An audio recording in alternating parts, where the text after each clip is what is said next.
Tinig ng Kaunlaran, bukal ng buhay at kasaganaan. DZLB ang inyong impilan. Radyo DZLB, tinig ng Kaunlaran, kabalikat kasama, karamay kaibigan. Radyo DZLB, tinig ng Kaunlaran, isusulong ang bagong kaalaman. Harapin ang bagong umaga, salubungin ang may pag-asa. Makinig, matuto, mag-isaya. Sa Radyo DZLB.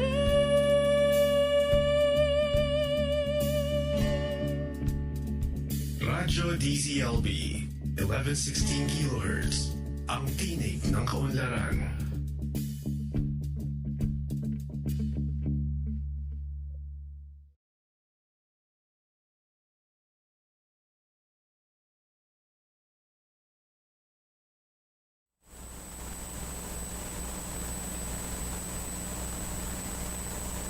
Magandang hapon po Laguna, Calabarzon, Luzon, Visayas, Mindanao, buong Pilipinas na nakatutok po ngayon dito sa Radyo DZLB, ang tinig ng Kaunlaran. Ako po si Gian Garma. Ang Radyo DZLB ay live po ngayon mula dito sa REDREC Auditorium ng College of Economics and Management ng Universidad ng Pilipinas, Los Baños para sa isasagawang public town hall meeting ng UPLB College of Economics and Management o SEM. Ang town hall po na ito ay may kinalaman sa bagong na Republic Act 12215. Ito po ay ang tinatawag na Philippine Agriculturists Act of 2025. Isa po ito sa mga mainit na usapin ngayon, no, sa larangan ng agrikultura, lalo na among the professionals of agriculture and allied fields dito po sa ating bansa. At dahil ito po ay isang mainit na usapin, ay nag-organisa po ang College of Economics and Management o SEM ng kanilang town hall meeting. Inaasahan po natin maya-maya na dadalo po sa town hall meeting na ito ang mga miyembro ng kaguruan at syempre ng Research, Extension and Professional Staff ng Universidad ng Pilipinas, Los Baños. Dahil alam naman po natin, no, dito sa UPLB ay maraming mga nagtuturo, maraming researchers at maraming extensionists sa larangan ng agrikultura at iba pang mga kaakibat o allied fields nito. Pero para po sa kapakanan ng ating mga taga-subaybay na ngayon lamang narinig itong batas na ito, ano nga ho ba itong Republic Act 12215 o ang Philippine Agriculturists Act? Ito pong batas na ito ay pinirmahan ni Pangulong Ferdinand R. Marcos Jr. nito lamang pong Mayo 29, 2025.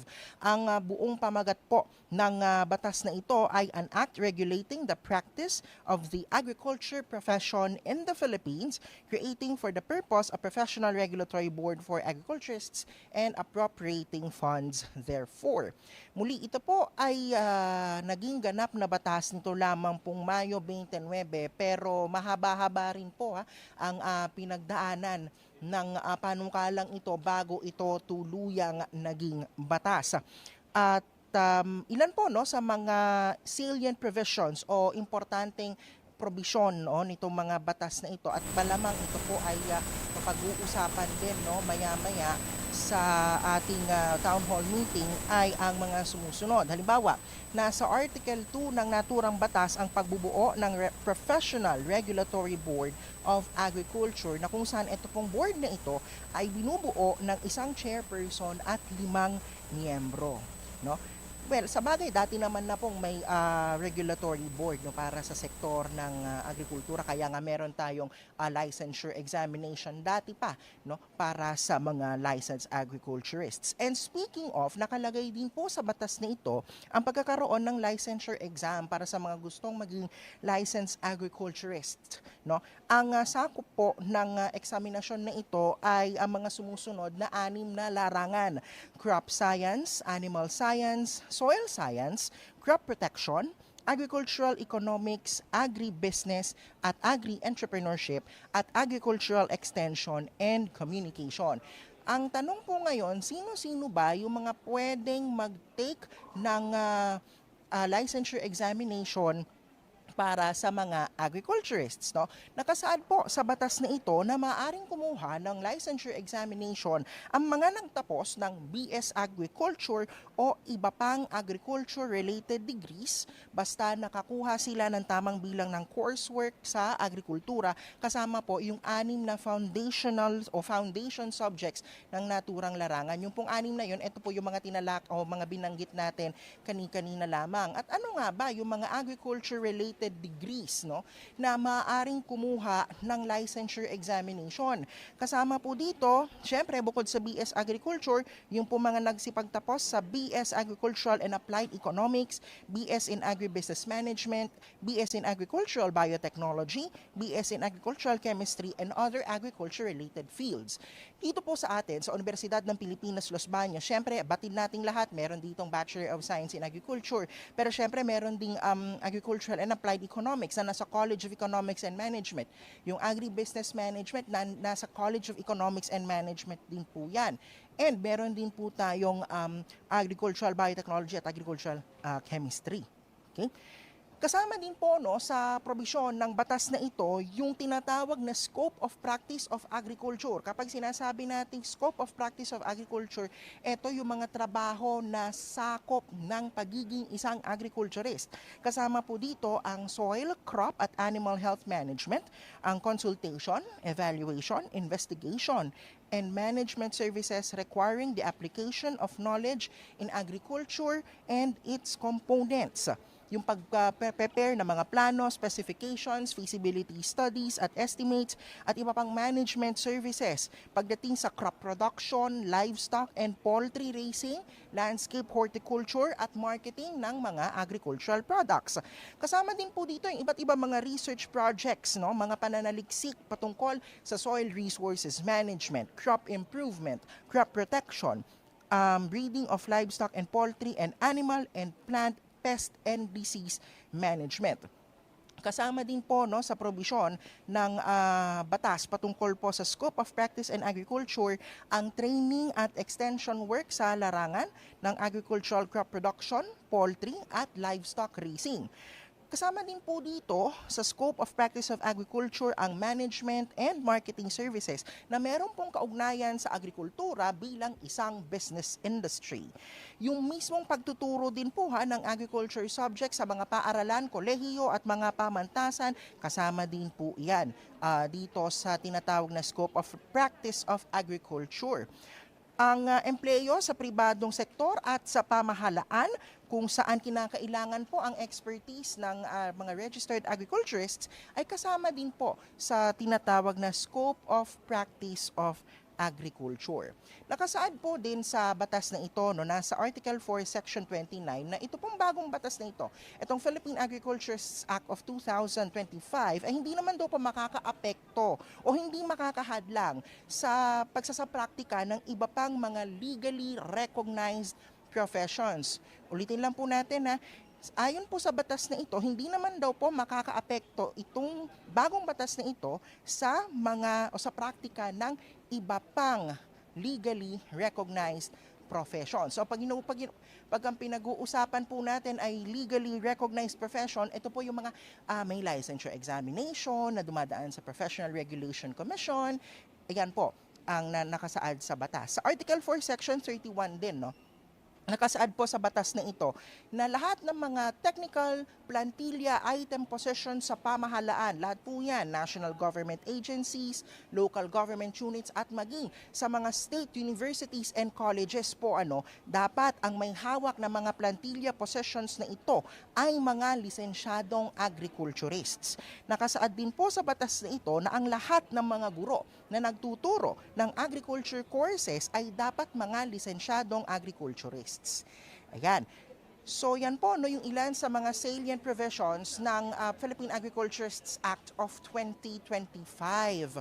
At syempre itong batas na ito, mainit nga po itong usapin dahil syempre may ilang mga nasa iba pang mga allied fields in agriculture na medyo may concern sa provision patungkol sa kung sino ba yung pwedeng magturo no ng mga asignatura sa agrikultura. Kagaya na nabanggit po natin kanina, nasa Article 4 Section 31 no na dapat ay mga lisensyadong agriculturists ang nagtuturo ng mga agriculture courses. Ang isa pong tanong diyan, halimbawa ay sa mga nasa iba pang allied fields no of agriculture, ang tanong diyan, pwede pa rin ba silang magturo ng, for example, agricultural economics courses o agribusiness management courses? Pwede pa ba silang magturo, no, ng mga asignaturang ito, considering na ayon sa batas ay dapat daw mga licensed agriculturists ang nagtuturo ng agriculture courses. Kaya ito po isa talagang mainit-init no na usapin sa larangan ng agrikultura and its allied fields no, lalo na no kasama din dito sa UPLB, kasi alam naman po natin na ang UPLB ay sentro ng excellence, Center of Excellence pagdating sa larangan ng agrikultura at maging sa mga allied fields po nito. Samantala, sa isa pong pahayag, nung lumabas po ang batas na ito, sinabi ng Philippine Association of Agriculturists o PAA, ito po ay ang Accredited Integrated Professional Organization para sa larangan ng agrikultura sa Pilipinas, na lubos po nilang tinatanggap ang pagpasa ng batas na ito. Anila, ito pong bagong batas na ito ay esensyal sa pagkilala ng mga gampanin ng mga agrikultor sa revitalization ng agriculture sector sa ating bansa. Kaya po isinasagawa din ngayon no, dito sa College of Economics and Management, partikular dito sa REDREC Hall, ang isang town hall meeting dahil nga po mainit po talaga itong issue at kailangan pag-usapan ng mga nasa sektor ng agrikultura at ng iba pang mga allied fields ang usaping ito, partikular itong bagong batas para sa mga agrikultor ng ating bansa. At kung makikita po ninyo dito sa ating likuran, medyo napupuno na no ang REDREC Hall at nakikita na po natin ang ilan sa mga personalidad, no? Mga kilalang personalidad sa usapin ng agriculture. We have, I can see here, former Chancellor Fernando Sanchez Jr., nandito na siya sa harapan. Si Professor Jenny Labina, ang Department Chair ng Department of Agricultural and Applied Economics, narito na rin po ngayon at maya-maya po ay si Prof. Jenny ang mangunguna sa ating open forum dito po sa ating town hall meeting. Katulad nga po ng ating nabanggit kanina no, ay katulad ng nabanggit natin kanina ay yung mga personalidad no, sa larangan ng agrikultura ay makasama natin dito sa town hall meeting na ito. At ngayon po no, sa mga sandaling ito ay makasama po natin sina Vice Chancellor for Academic Affairs Agham Cuevas at si Dean Maria Agnes Catelo ng College of Economics and Management para pag-usapan natin ano ho ba yung layunin ng town hall meeting na ito, ano ba yung mga dapat nating asahan when it comes to the town hall meeting, ano yung mga expectations no mula sa ating mga participants. And right now, joining us this afternoon are Vice Chancellor for Academic Affairs Agham Cuevas and si Dean Les Catelo. Ayan po, VC Agham, Dean Les, pasok na po tayo dito sa ating broadcast area. Maraming salamat po sa pagpapaunlak sa ating special coverage. Una po sa lahat, Dean Les, bilang kayo po ang dekana ng SEM, bakit po isinagawa ng inyong kolehiyo itong public town hall meeting na ito? Thank you very much. Ang ginawa namin to public town hall dito kasi first and foremost there are broad implications no, of the PAA and the IRR which will affect faculty members of SEM and also our students at pati yung mga curriculum namin, even our research and extension activities. So marami siyang maapektuhan sa aming lahat. In particular po din Les sa SEM and perhaps BC Agam, kayo di ba, since SEM din ang inyong home unit, ano po yung mga posibleng maapektuhan ng mga degree programs or research and extension endeavors ng inyong kolehiyo? For instance, yung sa Department of Agriculture and Applied Economics, mga agricultural economists sila, di ba? So hindi naman necessarily na kailangan, well, from my own point of view, the board exam may not necessarily be a requirement for them to be able to function well with their focus of specialization. Same is true for the Department of Agribusiness Management and Entrepreneurship. Hindi naman sila lahat ay very technical in nature yung kanilang trabaho. So I don't think they should be fully covered by the PAA. Yeah. Thank you po, Deanless. VC Agham, ano po yung considering, syempre nabanggit ko na rin kanina, agriculture and allied fields nito, expertise natin yan dito sa university. Pero in terms po siguro of the curriculum offerings, ano po yung posibleng implications ng batas na ito sa mga degree offerings po natin, not just in BS Agriculture, but syempre sa mga kaakibat din ito mga allied fields na naandito sa atin, kagaya po ng Agicon tsaka ng Agribusiness Management. Unang-una ay doon sa mga nagtuturo ng mga asignaturang nakapaloob sa agriculture. Kung ang iyong programa ay nangangailangan ng licensure exam, mandato na kailangan ding may lisensya o lisensyado din ang mga nagtuturo ng mga ganong mga subjects o asignatura. Kung kaya't may implication ito sa ating faculty development, may implication din ito sa unang-una sa intake natin ng mga estudyante. Minsan nagkakaroon ng bias towards programs that do not have licensure exams, yung pag-a-apply ng mga estudyante. So we have to reprogram, of course, also our resources. Kung halimbawang totoo nga na tuluyan ang maipatupad ang batas na ito. Ngayon, tuon naman sa pagdating sa research and extension, kung kinakailangan na lisensyadong agriculturist ang mga eksperto na kailangang mag-lead ng mga projects patungkol sa agriculture, kahit na hindi doon sa totoong production or nangangailangan ng technical expertise, kundi alimbawa patungkol sa merkado na kung saan marami tayong agricultural economists at saka mga economists, ay maapektuhan din ang ating mga eksperto doon na sa halip na makuha natin yung best and brightest, na pipigilan silang makiparticipate sa mga research projects na ito sapagkat hindi sila lisensyadong agriculturist. Quickly po, VC Agham and Deanless, ano po ang mga inaasahan po ninyo na mangyayari dito sa town hall meeting ngayong araw, and moving forward, ano po yung mga susunod din na magiging moves ng university at ng SEM when it comes to this law, particular siguro doon sa magiging IRR or implementing rules and regulations na ilalabas soon, Deanless? Siyempre, ang pinakagusto namin ay sana hindi agad-agad ipatupad yung IRR. Kaya nga tayo nag-hold ng public town hall meeting na ito because we want our voices to be heard, all stakeholders' voices to be heard. Kasi marami talaga na hindi pa nailalabas ano yung mga concerns, valid concerns at valid reflections nila on the implications of this IRR ng PAA. Thank you po, Deanless. VC Agham?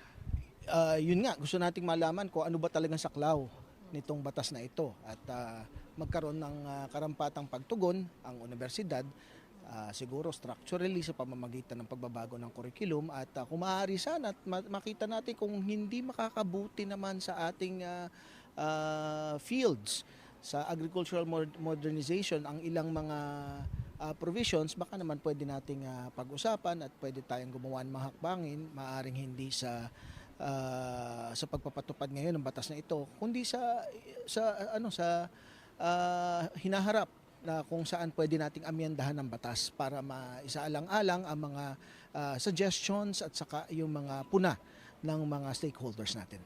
Alright, maraming salamat po, VC Agham, Deanless, sa oras. Thank you very much po sa oras na inilaan po ninyo sa amin ngayong araw na ito. Muli po, nakasama po natin sina VC Agham Cuevas, ang Vice Chancellor for Academic Affairs, at si Deanless Catelo ng College of Economics and Management. Ang oras po ngayon sa buong kapuluan ay 14 na minuto makalipas ang 1:00 ng hapon. So po lamang ng ilang sandali, magsisimula na po ang Public Town Hall Meeting ng College of Economics and Management kaugnay sa Philippine Agriculturists Act of 2025. Magbabalik po tayo maya-maya pagkatapos ng Town Hall Meeting. Sa inyo na po ang DZLB live coverage ng SEM Public Town Hall Meeting.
Magandang hapon po sa ating lahat. So welcome to our public town hall meeting on RA 12215, the Philippine Agriculturists Act of 2025.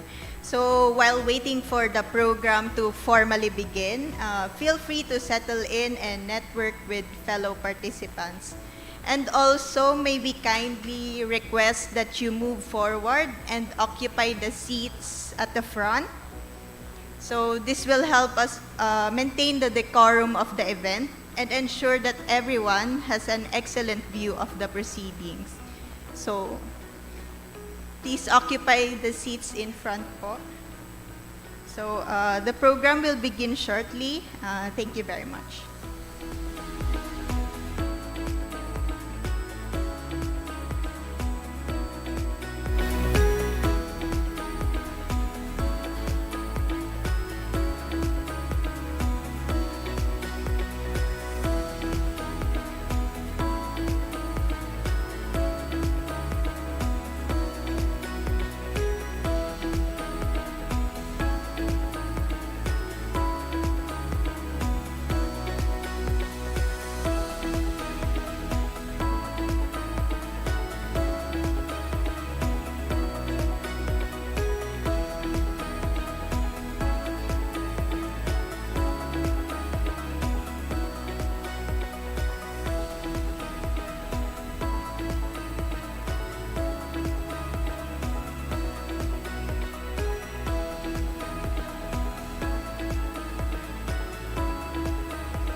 Tinig ng Kaunlaran, bukal ng buhay at kasaganaan. DZLB, ang inyong impilan. Radio DZLB, tinig ng kaunlaran. Kabalikat kasama, karamay kaibigan. Radio DZLB, tinig ng kaunlaran. Isusulong ang bagong kaalaman.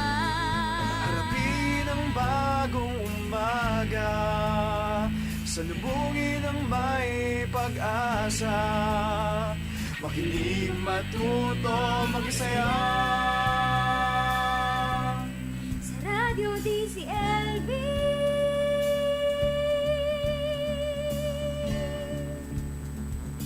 Radyo DZLB, 1116 kHz, ang tinig ng kaunlaran.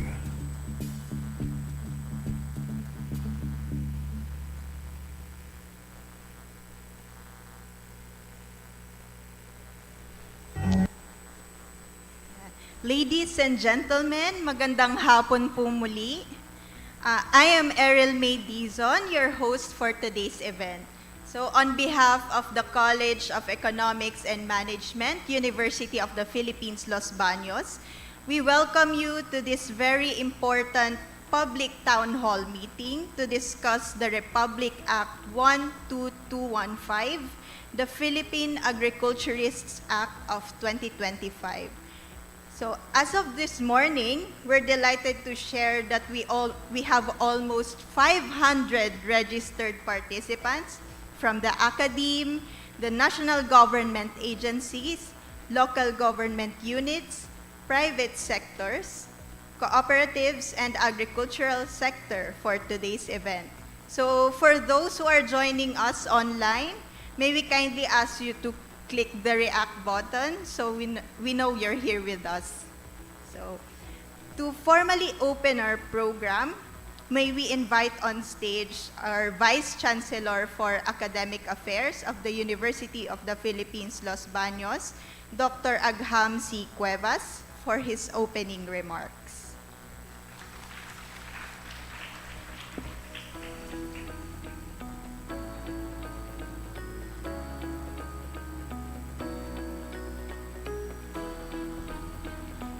To our esteemed colleagues from the Professional Regulatory Board of Agriculture, the Philippine Association of Agriculturists Incorporated,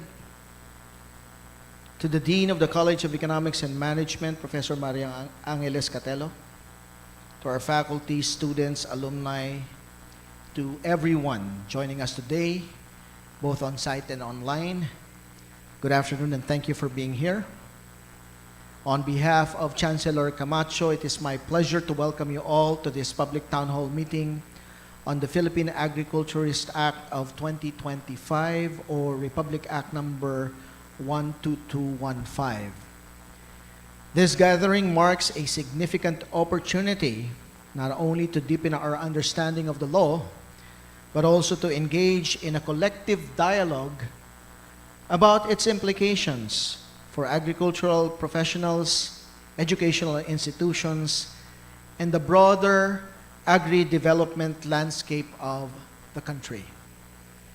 At UPLB, particularly in the College of Economics and Management, we recognize that policies such as RA 12215 will directly shape how we train our students in the disciplines of agriculture, agricultural economics, agribusiness management, and other allied fields. It will also chart how we support professional development and contribute to national goals for agricultural modernization and inclusive growth. As an academic institution with a long history of engagement in agricultural economics, policymaking, and extension, we view this law not just as a regulatory milestone, but as a call for responsive and forward-looking collaboration among all stakeholders. We are honored to have with us representatives from the Professional Regulatory Board of Agriculture and the Philippine Association of Agriculturists Incorporated, who will help us unpack the provisions of this new law and shed light on its purpose, scope, and expected impact. Following their presentation, we look forward to an open forum where we can surface concerns, raise questions, and explore actionable ideas together. May today's dialogue be guided by a spirit of openness, mutual respect, and shared commitment to strengthening the agricultural profession in the Philippines. Once again, welcome, and I wish us all a productive and insightful afternoon. Thank you.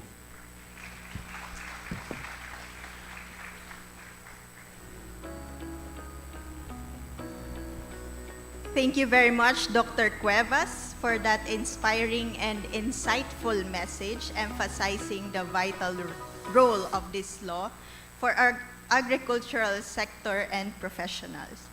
So before we start the overview of Republic Act 12215, may I just recognize the presence of the representatives from the Professional Regulatory Board of Agriculture, Dr. Emma Sales,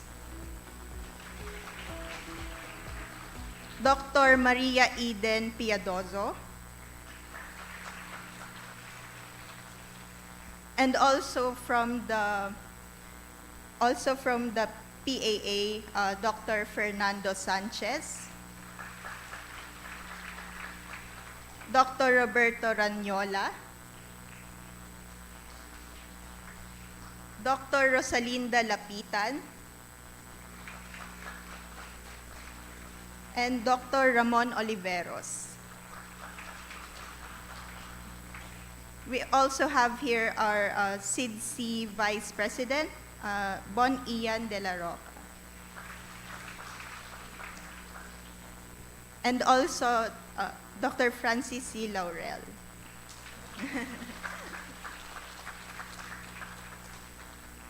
Thank you for coming. So now at this point, to help us understand the highlights and key provisions of RA 12215, may we now call on our speaker. So before that, may I introduce you to her. So our speaker for today served in the 3 bureaus of the Department of Agriculture as an RDE Network Coordinator at the Bureau of Agricultural Research, as an OIC Director of the Bureau of Agriculture and Fisheries Standards, and currently as Chief Science Research Specialist in the Soil and Water Resources Research Division of the Bureau of Soil and Water Management. She also served as President of the Philippine Association of Agriculturists Incorporated, and also the lead of the Technical Working Group of the Implementing Rules and Regulations of the RA 12215. Let us all welcome Dr. Karen A. Salandanan Bautista.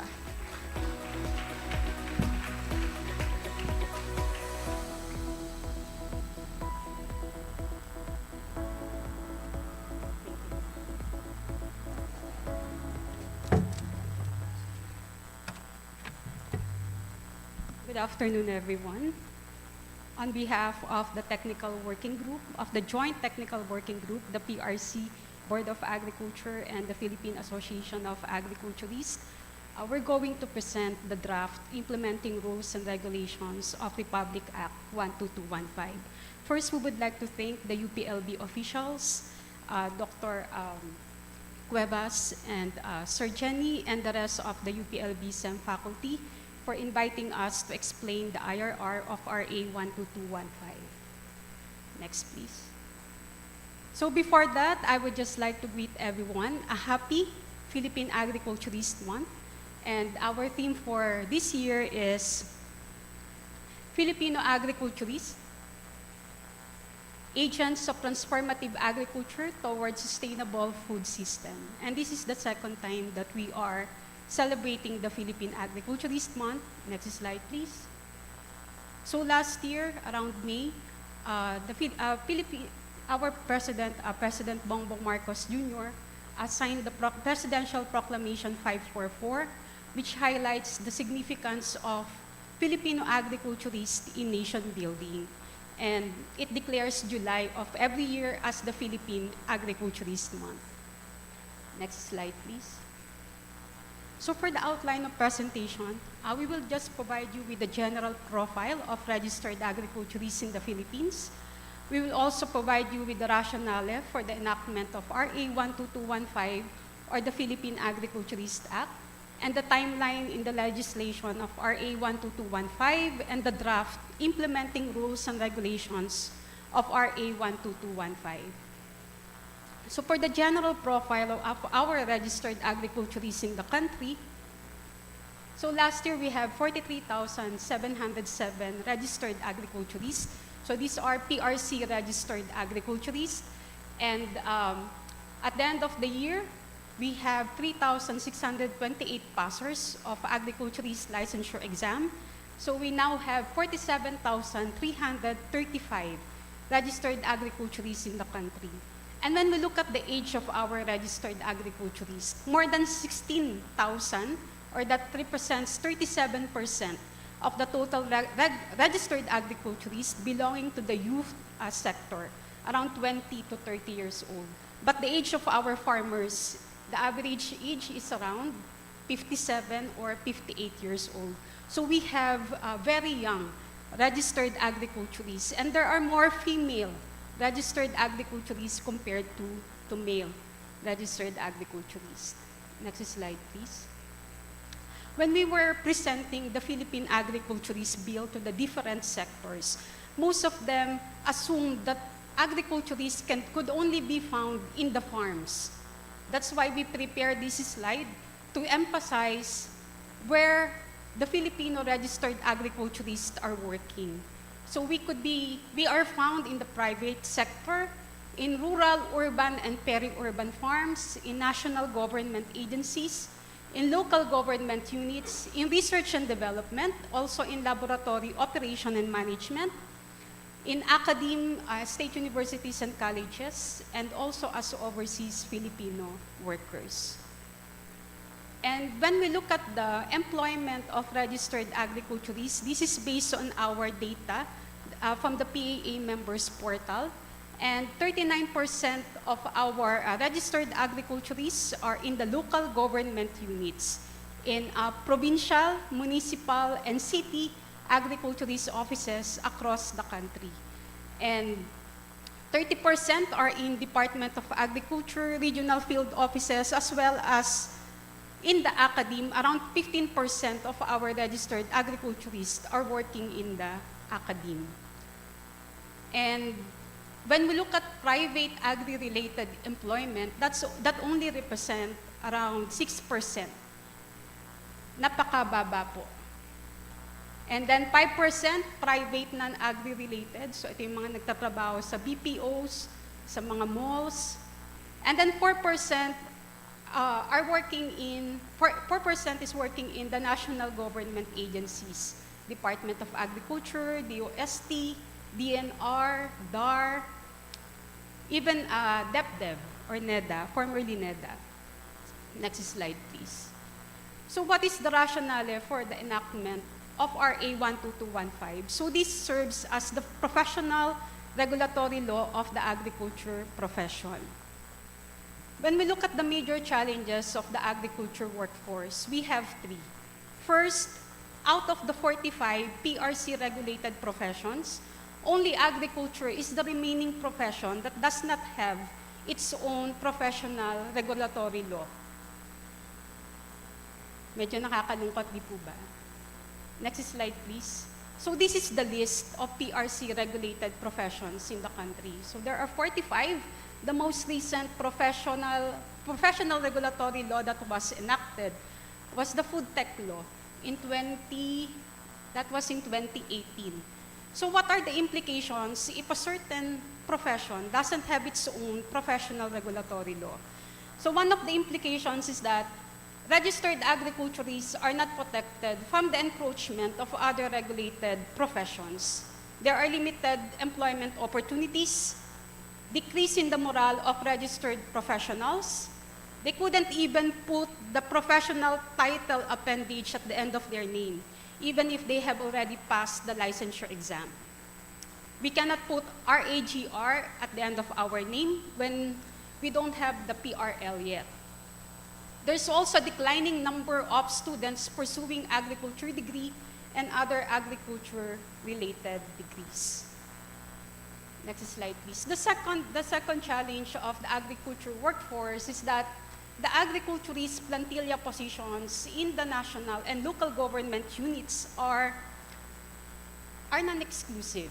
It means that for a certain agriculturist plantilla position, 3 other allied professions can apply. The ABE, Agro and Biosystems Engineers, Fisheries Technologies and Aquaculturists, as well as veterinarians. When we look at the plantilla positions of these professions, we have engineer 1, 2, 3, 4, 5. We have aquaculturist 1 to Senior Supervising Chief Aqua. We have veterinarians, Vet 1, 2, 3, 4, 5, 6, 7 in the plantilla positions. All of these professions can apply in the agriculturist plantilla position, but the agriculturists cannot apply in these plantilla positions. So it becomes non-exclusive, thereby limiting the employment opportunities of our registered agriculturists. Next slide, please. And then, based on the recent CSC Memo Circular released in 2022, municipal and city agriculturists are only optional. They are not mandatory in municipal and city agriculturists. They are mandatory in provincial government, but not in municipalities and cities. So, nagdi-decrease yung moral ng ating mga registered agriculturists. Considering that agriculturists are essential, considered as essential in nation building, in enhancing agricultural productivity, and yet we are optional in municipalities and cities across the country. Next slide, please. Okay, timeline in the legislation of the Republic Act 12215. So as early as 2016, 17th Congress, and then followed by the 18th Congress, we are really pushing for the passage of the Philippine Agriculturist bills. There are several PA bills that were filed in the House of Representatives and Senate, but these bills were not heard even at the committee level. So na-file lang siya, but hindi nag-undergo ng committee hearings. It was only last year nung nakita na kailangan na talagang i-push yung enactment ng Philippine Agriculturist Bill. So this is just to show you the legislative process that the RA 12215 went through since 2023.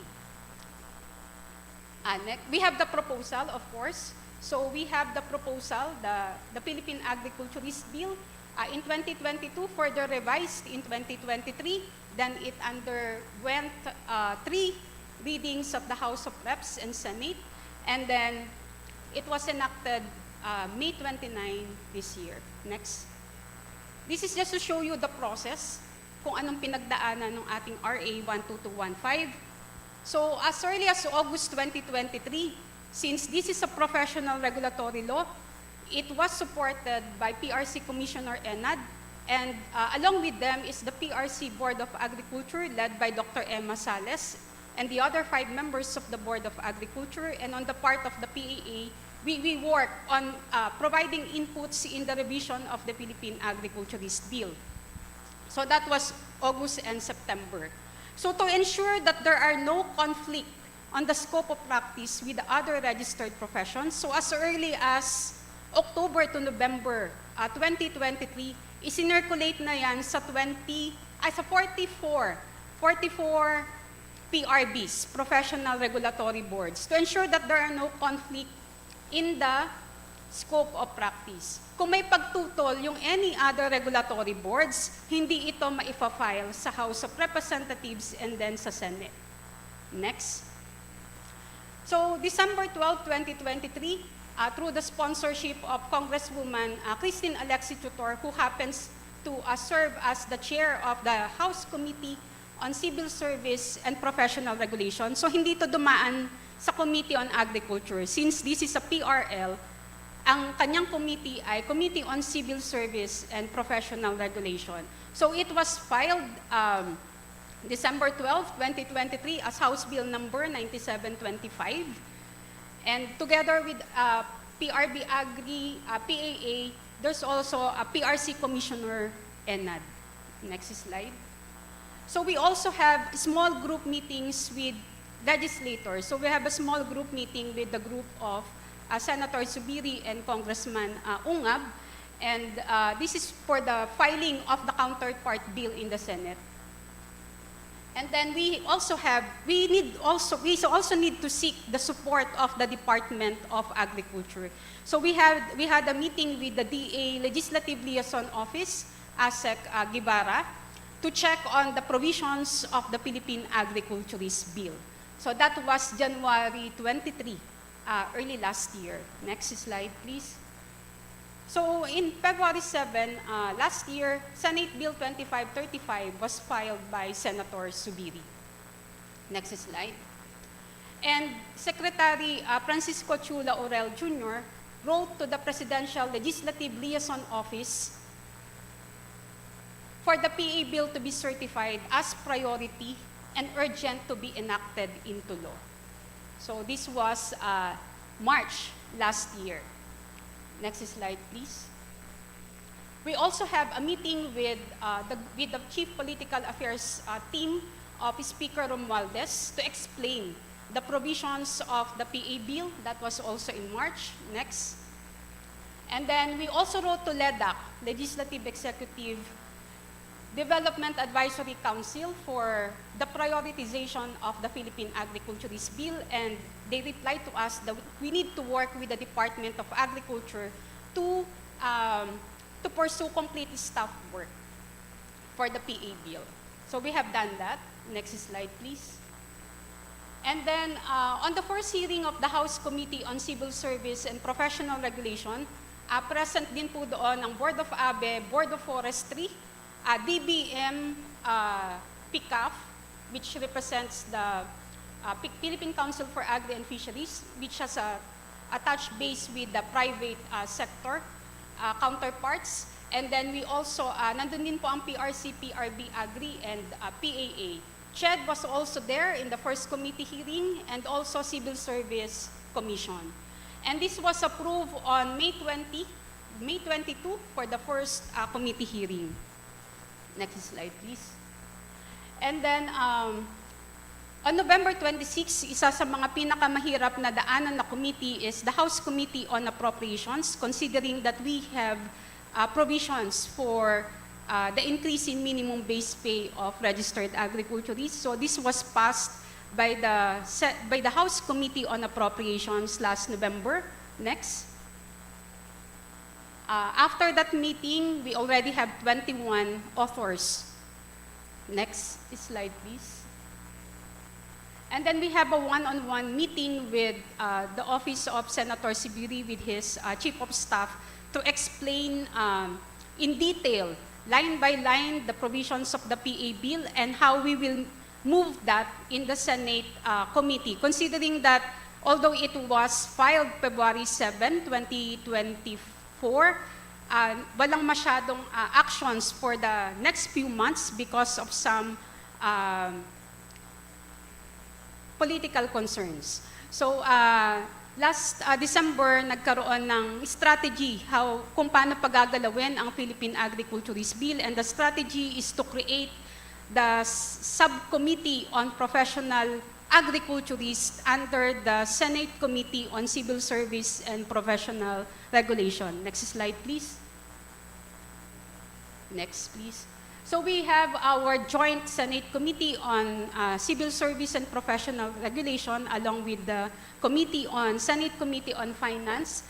And this was attended by the PRC Board of Agriculture, the Civil Service Commission, Commission on Higher Education, Technical Panel on Agriculture, Mr. Mascareñas and Dr. Gregorio, PICAF, the League of Municipal Agriculturists, Municipal Agricultural Officers, and City Agriculturists with DA-ATI, DA Legislative Liaison Office, and PAA. Next slide, please. So, December 18, nagkaroon ng sponsorship speech, and then kinonsolidate yung Senate Philippine Agriculturist Bill into one, Senate Bill 2906. Next slide, please. Okay, so we sat down December 21, the PRB Agri and the PAA for the proposed amendments of the PA bill. And one of those amendments that we considered is the exemption on for PhD doctoral degree holders. And that's what we remember that was one of the comments and suggestions of the UPLB group. So when the consultation meeting was carried out last year. So in-incorporate yon sa ating PA bill along with other comments and suggestions from the various consultation meetings that we have organized. Next slide, please. So January 14, it was approved by the Committee on Rules. January 15, it was approved on the second reading at the House of Reps. Next slide, please. And then there were interpellations last January 20 during the Senate committee hearing. It was approved on the second reading January 21. Next slide, please. And it was approved in the House of Representatives for the third reading last January 22, and the third and final reading in the Senate January 27. Okay, we would just like to show you that the Philippine Agriculturist Bill underwent several consultation meetings. Hindi lang po namin nailagay dito yung sa UPLB. Tinatanong ko po ang mga kasama namin, when was the consultation held for the UPLB group? But last year, Dr. Emma Sales, Dr. Ranyola, and Dr. Sanchez sat down with the UPLB group for the PA bill. But if you can see, we have various consultation meetings for the review of the Philippine Agriculturist Bill. So, iyan po yung ating mga consultation meetings across the country. So, the July 2024 consultation meeting held at the 11th PAA National Congress, we have around 1,500 registered agriculturists who attended the consultation meeting, and the rest of the consultation meetings, minimum of 500 personnel that were consulted. Next slide, please. So, the Philippine Agriculturist Bill was enacted into law last May 29. It did not lapse into law. It was signed into law by the President, and it was published in the Official Gazette June 2, 2025. And the effectivity is 15 days after the publication in the Official Gazette. So that will be June 17, 2025. Next. For the implementing rules and regulations, this is adopted in RA 12215.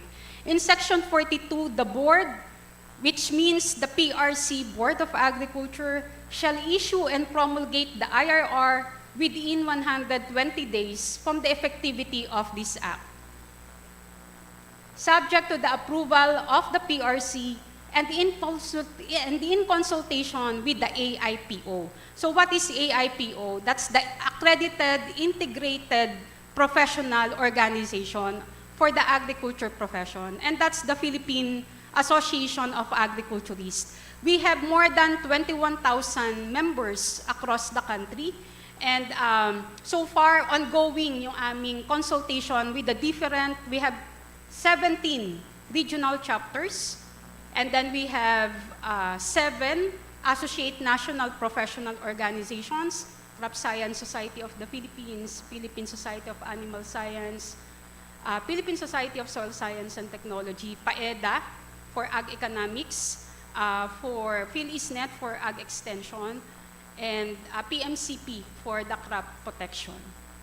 So the IRR shall take effect after 15 days following its publication in the Official Gazette or a newspaper of general circulation in the Philippines. So we have 120 days from June 17.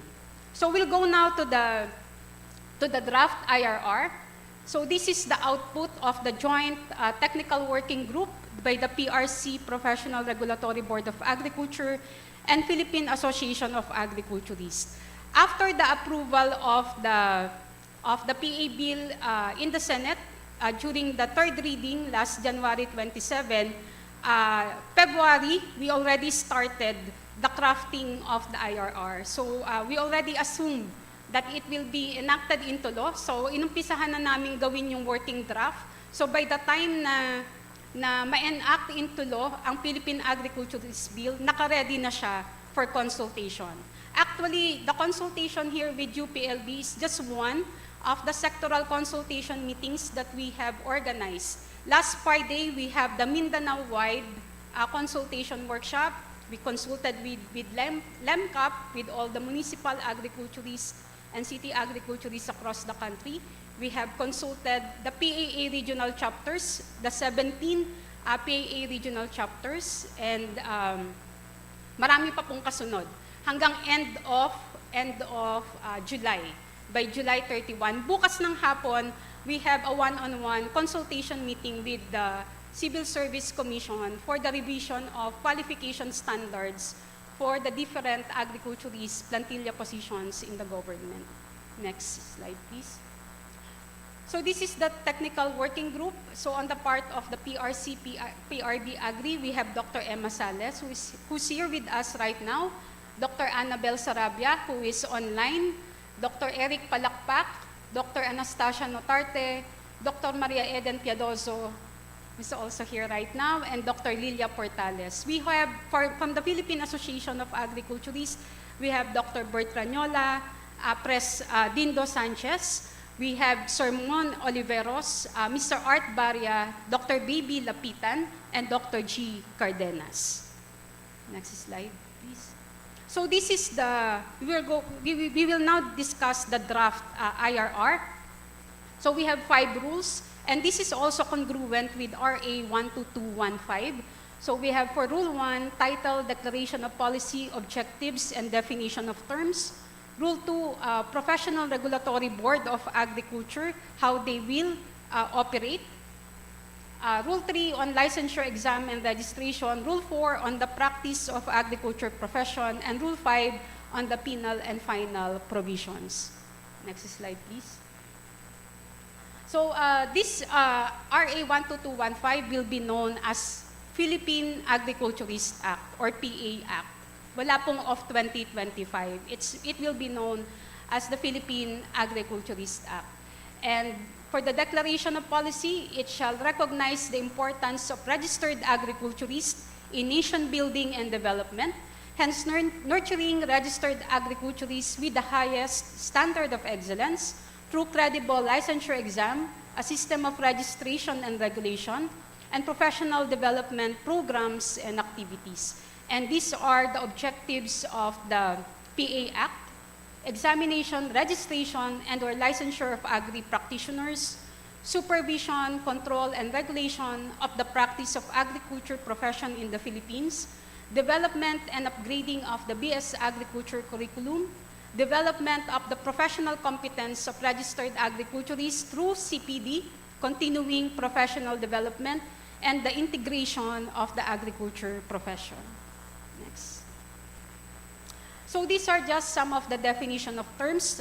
The terms that are in black, highlighted in black, are those that are already in RA 12215. And those that are in blue are the suggested inclusion in the draft IRR. So there are some comments on the definition of agriculture. So we will discuss that later.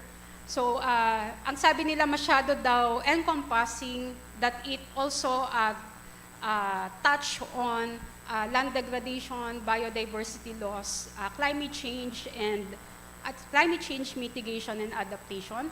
And when we look at the Department of Agriculture Trust, kasama din po yan along with agricultural productivity. That's why in the definition, we have included those aspects in the definition of agriculture.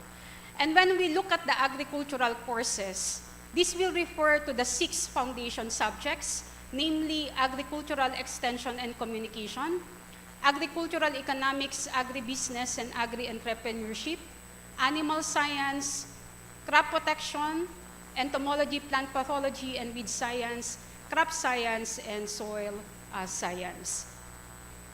So other than that, will not be required to take the licensure exam. May nabasa po kaming, I'm trying to retrieve the comments and suggestions sent last week. When we take a look at the comments and suggestions, there are there are questions if DevCom and Environmental Science will be required to take the licensure exam. No po, hindi po sila i-require to take the licensure exam. Yung ating development, communication, and environmental science. Ang i-require lang po ay lahat ng nagtuturo ng foundation subjects. Agriculture-related degrees. This was defined in RA 12215, and this will refer to courses authorized and defined by the board for the purpose of qualifying for the agriculturist licensure examination registration without exam as agriculturist, such as BS in Agriculture, BS in Agricultural and Applied Economics, BS in Agribusiness Management, BS in Agricultural Biotechnology, BS in Agricultural Chemistry, and other agriculture-related courses that may hereafter be identified or recognized by the Commission on Higher Education and the Board. Okay. So when we talk about the board, it refers to the PRC, Professional Regulatory Board of Agriculture, certificate of registration after passing the licensure exam and taking the oath. The COR will be provided to you, and along with the professional ID card, the PIC. So we also have the Code of Professional Conduct. We have the Code of Ethics and the Code of Technical Standards for agriculturists. We have the foundation subjects, which we have defined earlier. And we also defined landscape horticulture to clarify or differentiate it from landscape architecture. So that's why we have defined landscape horticulture. And we also defined the practice of agriculture. Next slide, please. We have the professional ID card that we have with us if we are registered agriculturist. And registered agriculturist kapag merong certificate of registration and professional ID card, the PIC. So it means that they are eligible to practice the agriculture profession. I will not discuss this in detail, but we'll just briefly go over. So we have the Professional Regulatory Board of Agriculture. We have the chairperson and 5 members of the board, which represents the 6 fields of specialization of agriculture.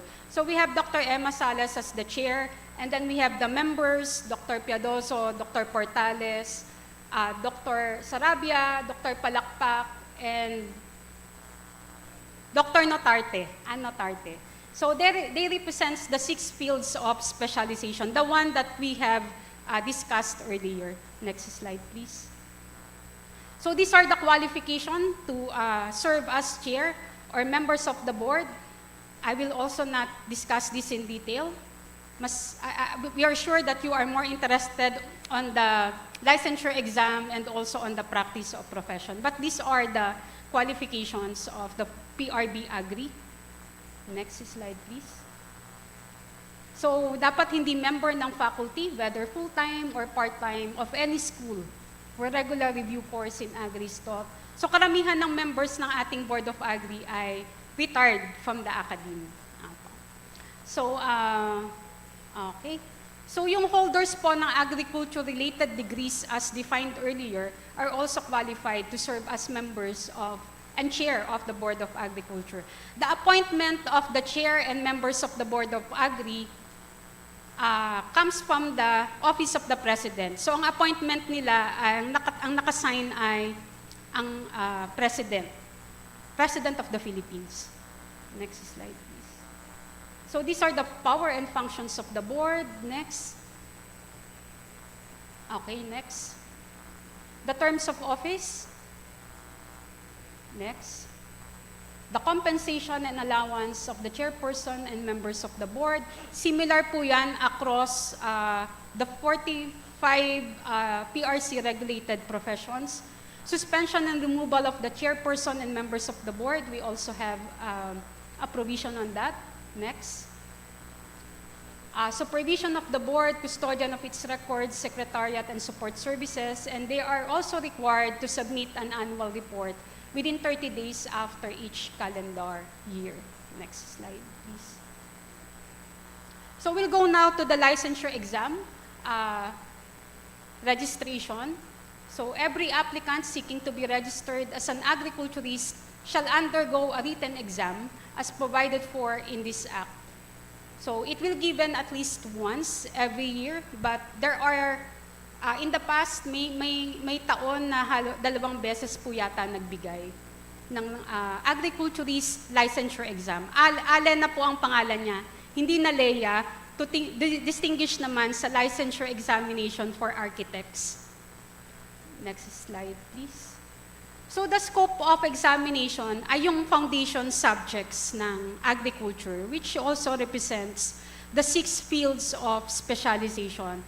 So we have the crop science, animal science, soil science, crop protection, ag-econ, agribusiness, agri-entrep, and agricultural extension and communication. So last Friday, when we have our Mindanao-wide consultation workshop, isa sa mga nag-crop up na suggestion is for us to define each field of specialization. So we will do that po with the revision of the draft IRR. So the whole purpose of this exercise is for us to solicit comments and suggestions from your end kung paano po natin mas ma-refine yung ating draft IRR. Next slide, please. So who will qualify to take the agriculturist licensure exam? So dapat citizen of the Philippines or foreign country. So yung may policy ng foreign reciprocity, which means that that country recognizes the Filipino registered agriculturists and they are allowed to practice in that particular country. So that's for foreign reciprocity. And dapat din ay holders ng bachelor's degree in agriculture or any agriculture-related degrees from a school, college, or university recognized by the government. And dapat nakakompleto din siya ng coursework in agricultural subjects, which shall include the 6 foundation subjects that we have defined earlier. Next po. So, dapat of good moral character and has not been convicted of any crime involving moral turpitude. So, an incumbent holder of any agriculture position in the national, regional, or local government offices or agencies, including GOCCs, and engaged din sila, may agricultural functions acceptable to the board, bali 4 po ito. For those who are incumbent holders of the agriculturist plantilla positions, so pwedeng permanent, pwedeng cause na agriculture ang functions na ginagawa in all levels of the government and in GOCCs. Dapat engage in agricultural functions, dapat holders din ng professional civil service eligibility. So meron tayong RA 1080, which means that if you are a PRC registered professional, you are also a CSC eligible personnel. Tapos nakapag-take din ng agricultural subjects, which shall include the 6 foundation subjects. Next slide, please. So, ilan ang kailangan kuhanin? Kung kulang po, pag in-assess yung transcript of records, kung kulang yung foundation subjects. We need 27 units of foundation subjects. We need 6 units in crop science, 6 units in animal science, 3 units in soil science, 6 units in crop protection, 3 units in ag-economics, agribusiness, and agri-entrepreneurship, and 3 units in ag-extension and communication. So a total of 27 units. So these are just some of the requirements to apply for the licensure exam. Next. Okay, these are the requirements for foreign nationals. Next. Okay, for the ratings in the exam, previously 75% yung passing rate for all the 6 subjects. 75% pa rin po. Ang nabago is the disqualifying grade. Previously, it's 60%. Ngayon ay 50% na lang po. And this was benchmarked in other licensure examination given in other professions. For example, sa licensure exam, sa chemistry, 50% din ang disqualifying grade. Pero mas mababa yung kanilang passing. 70%, 70-50. For ABE, it's 70-55. But for forestry, 75-60 sila, including the fisheries technologies licensure exam. So, kung bumagsak ng 3 beses, they will be required to take the refresher course, not in review centers, but in reputable CHED-accredited HEIs. And for example, kung 75%, naka 75% and then naka 49% lang, for example, sa soil science, required siyang mag-take ng licensure exam the following year, pero dun lang sa subject na soil science. Hindi siya required, sa naipasa niya na, hindi na siya magte-take nun. And we have 3 days for the board exam. So 3 days ang agriculturist licensure exam, and then every day, 2 subjects yung exam. 1 in the morning, 1 in the afternoon. Next, please. Wala naman pong problema sa UPLB kasi halos 99 to 100% ang passing rate sa ALE, halos every year. Release of the results of exam, lagi naman pong on time ang PRB Agri, within 14 working days. Okay po, malamang maraming tanong din po dito on registration without exam. So when we look at the registration without exam, dapat po graduate siya ng 3 yung provisions po dito to qualify for the registration without exam. Yung A and B ay magkadugsong. So, ibig sabihin, dapat graduate ng bachelor's degree in agriculture or agriculture-related degrees or any related baccalaureate programs from school, college, or university established or recognized by the government. Next po.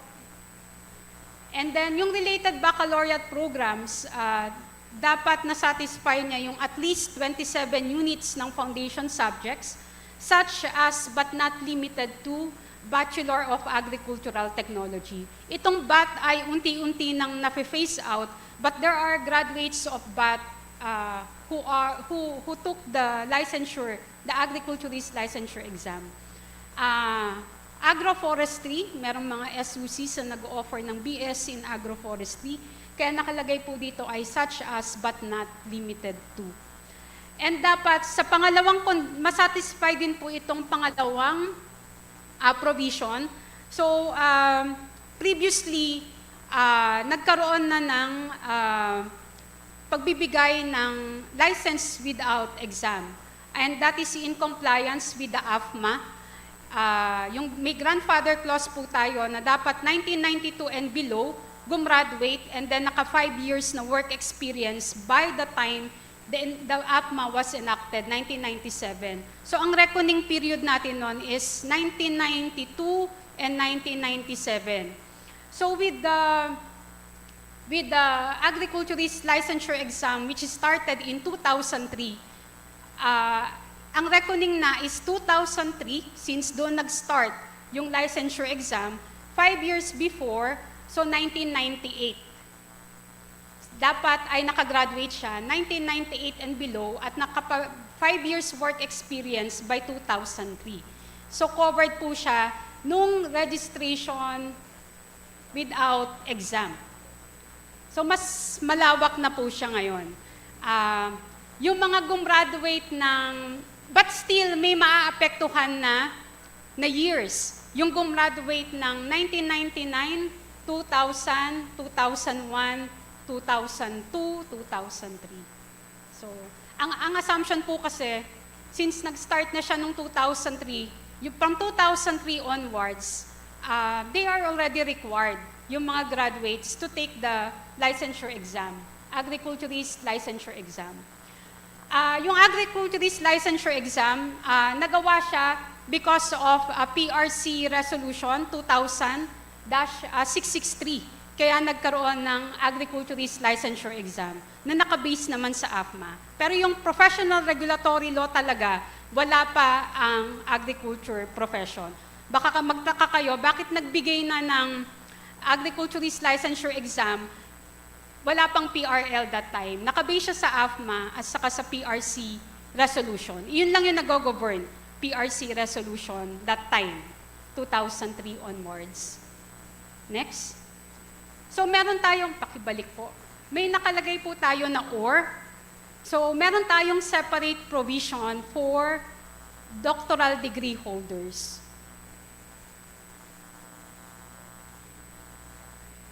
Okay, next. So ito po yung, pakibalik po. Okay. Holders of a regular doctoral degree from a reputable university, either locally or abroad, on any of the 6 fields of specialization. So dapat mag-submit ng required documents on their educational attainment and show evidence that they have been active in the practice of agriculture and graduates of agriculture-related undergraduate degrees. So malinaw po yun. 1, graduates of regular doctoral degree, active in the practice of agriculture. 3rd, graduates of agriculture-related undergraduate degrees. So we have defined what an agriculture undergraduate degrees, relevant agriculture-related undergraduate degrees earlier. The board may require presentation of the doctoral thesis and other evidence and achievements in agriculture. This one is highlighted in blue. So the TW defined what a regular doctoral degree is. So we have defined this as the mode of advanced education with a specified plan of coursework as one of the requirements for the completion of their doctoral degree. So probably you will ask, paano yung mga graduates ng PhD by research? Will they be considered?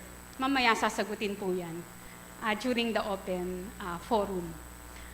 Okay, itong ating provision po na to, may sunset provision siya. Hindi siya forever. So 5 years ang ibibigay to implement this particular provision. So dun sa mga Okay. So pag tinignan natin, what if may mga questions na po na nag-arise during our consultation? What if ako ay BS in biology? Ang MS ko ay microbiology. Ang PhD ko ay microbiology. Pwede ba ako dito sa registration without exam? No. What if, second case, what if ang MBS ko is biology? Ang MS ko ay soil science. Ang PhD ko ay soil science. Will I be exempted from taking the licensure exam? No. Kasi ang BS ay biology. It's not a relevant undergraduate, agriculture-related undergraduate degree.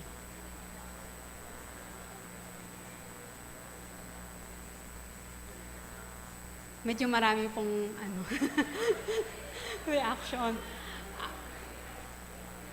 Opo, mamaya din po, sasagutin din po yan ng panel. Okay, saan naka-benchmark itong particular provision po na to? If you will look at other professional regulatory laws, this was benchmarked sa Board of Chemistry. Meron silang special provision for doctoral degree holders. Next slide, please. Mamaya po, sasagutin po yung mga katanungan with regards to the exemption for the licensure exam. Okay po. So, oath of profession. So, I'll just go over, I only have 15 minutes left. So, we have the oath of profession, the issuance of COR and PIC. Next slide, please. So, these are the provisions in the draft IRR for the issuance of the COR and PIC. Next. Next slide, please. So Section 21, refusal to register. So kung na-convict na, kung may kaso sa Ombudsman or Sandigan Bayan, that's okay. Pero kung convicted na, under Section 21, hindi na po pwedeng mabigyan ng COR and PIC. Section 22, revocation or suspension of the Certificate of Registration, PIC, or cancellation of STP. Next, please. So, kung na-revoke ang PIC at COR, pwede din pong ma-reinstate, ma-reissue, and ma-replace without taking the licensure examination again. So, itong mga provisions na to, ang sabi nga po natin a while ago, itong ating PA bill, from the PRC side, nagkaroon na ng legal polishing yon, na-consult na ang other boards, binenchmark siya with other professional regulatory laws, other PRLs. So pag mapapansin niyo, if you will read other PRLs, halos pare-parehas lang itong provisions na ito. Issuance of special temporary permit, particularly for foreign nationals who will practice agriculture in the country. Foreign reciprocity, na-explain po natin kanina. Next, please. Okay, for the Rule 4, the practice of agriculture profession, as we have mentioned, several consultation meetings na po yun na-organize for the draft IRR. Isa sa mga suggestions na nag-crop up is for us to define, although these are in black, these are already in RA 12215, we just have to expound ano bang definition natin ng soil health management, ng crop health management, ng animal health management. Consultation, evaluation, investigation, and management services requiring the application of knowledge in agriculture and its components. So pag tinignan natin yung 6 foundation subjects, we're going to expound the definition of those 6 foundation subjects or 6 fields of specialization. Preparation of plans, specifications, project FS, and estimates and other management services in the establishment and production of crops, raising of livestock and poultry, landscape forestry, and marketing of agricultural products. It will also cover conduct of research projects and studies in the areas of soil resources management, crop improvement, crop production, breeding of livestock and poultry, and animal and plant pest and disease management. Next slide, please. So for this, those highlighted in blue, when the chemistry law was enacted in 2015, lahat ng registered agriculturists na may major ng soil chemistry majors, na may specialization ng soil chemistry, hindi na sila pwedeng mag-analyze sa isang soil chemistry laboratory. So na-displace ang mga registered agriculturists that time sa soils laboratory. So ang hinar na doon sa laboratory ay licensed chemist na. So that's the effect of the chemistry law. In my case, in our research laboratory at the Bureau of Soils and Water Management, when the chemistry law was enacted, lahat ng aming registered agriculturist, soil chemistry major, na-displace sa laboratory. So what we did that time is to hire licensed chemists in compliance with the chemistry law. So medyo mahigpit yung chemistry law in such a way na yung aming mga staff na soil chemistry major hindi na makapag-analyze sa soils laboratory. So we complied. What's the implication? Meron kaming backlogs na thousands of soil samples. But we have no choice but to follow the provisions in the chemistry law that only licensed chemists will be allowed to analyze in the soils laboratory. So kami, naapektuhan din kami nung ibang professional regulatory laws. So soil science, major in soil chemistry. BS Agri, major in soil science, subspecialization in soil chemistry. Hindi kami makapag-analyze sa soils lab. Same is true with the BS Agriculture, major in animal science, subspecialization animal nutrition. Hindi na rin sila makapag-analyze sa feeds lab with the chemistry law. So, ang trend ngayon, pag tinignan natin, halos lahat ng professions, they are defining the scope of practice for each profession. Even on soil conservation, we have to define our scope of practice nung sa registered agriculturist with the registered ABE. So maraming maraming consultations na gagawin to define yung scope of practice ng bawat regulated profession ng PRC. Conduct training and extension work in agricultural crop production, poultry, and livestock raising. So we also have expounded this in the IRR. Management and or marketing services related to agriculture as a business or industry. So that will also cover cooperative management. Teaching agriculture subjects in schools, colleges, and universities established or recognized by the government, and employment in the private and government sectors where such employment requires the knowledge and expertise of a registered agriculturist. Next slide, please. Okay, next. So, with the effectivity of the Republic Act 12215, we can now put RAGR at the end of our name for the licensed or registered agriculturist. So, similar with other professions, registered nurse, RN, registered chemist, RCH. So, finally, we are now allowed to use RAGR at the end of our name. And this will boost the morale of our registered agriculturists nationwide. Section 28, we also have a prohibition against the unauthorized practice of agriculture profession. So kung walang COR, walang valid COR, walang valid professional ID card, so not allowed to practice the profession. Next, please. So Section 29, may question din po dito on Section 29, not affecting other professionals. This IRR of RA 12215 shall not be construed to affect or prevent the practice of any other legally recognized professions. So meron tayong provision po na ganyan. And other PRLs, pag tinignan ninyo yung Board of RA 10657, yung sa Board of Chemistry, meron din po silang provision similar to this. Sa kanila, yung kanilang law will not affect or prevent the practice of any other legally recognized profession as well. So ang sabi nga po natin, yung PRL ng agriculture, naka-benchmark yan with other PRLs. And nag-undergo yan ng legal polishing ng PRC before i-file sa House, before i-file sa Senate.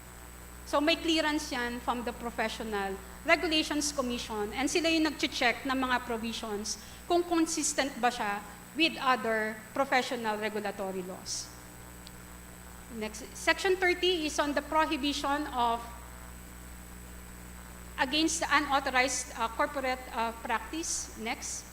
Punta po tayo sa Section 31 kasi doon po maraming questions. Section 31, Employment of Agriculturists in the Government. Yung naka-black po, this is in RA 12215. National government agencies concerned in agriculture activities, based po sa na-define natin na scope, shall ensure that all existing technical plantilla positions are occupied by registered agriculturists.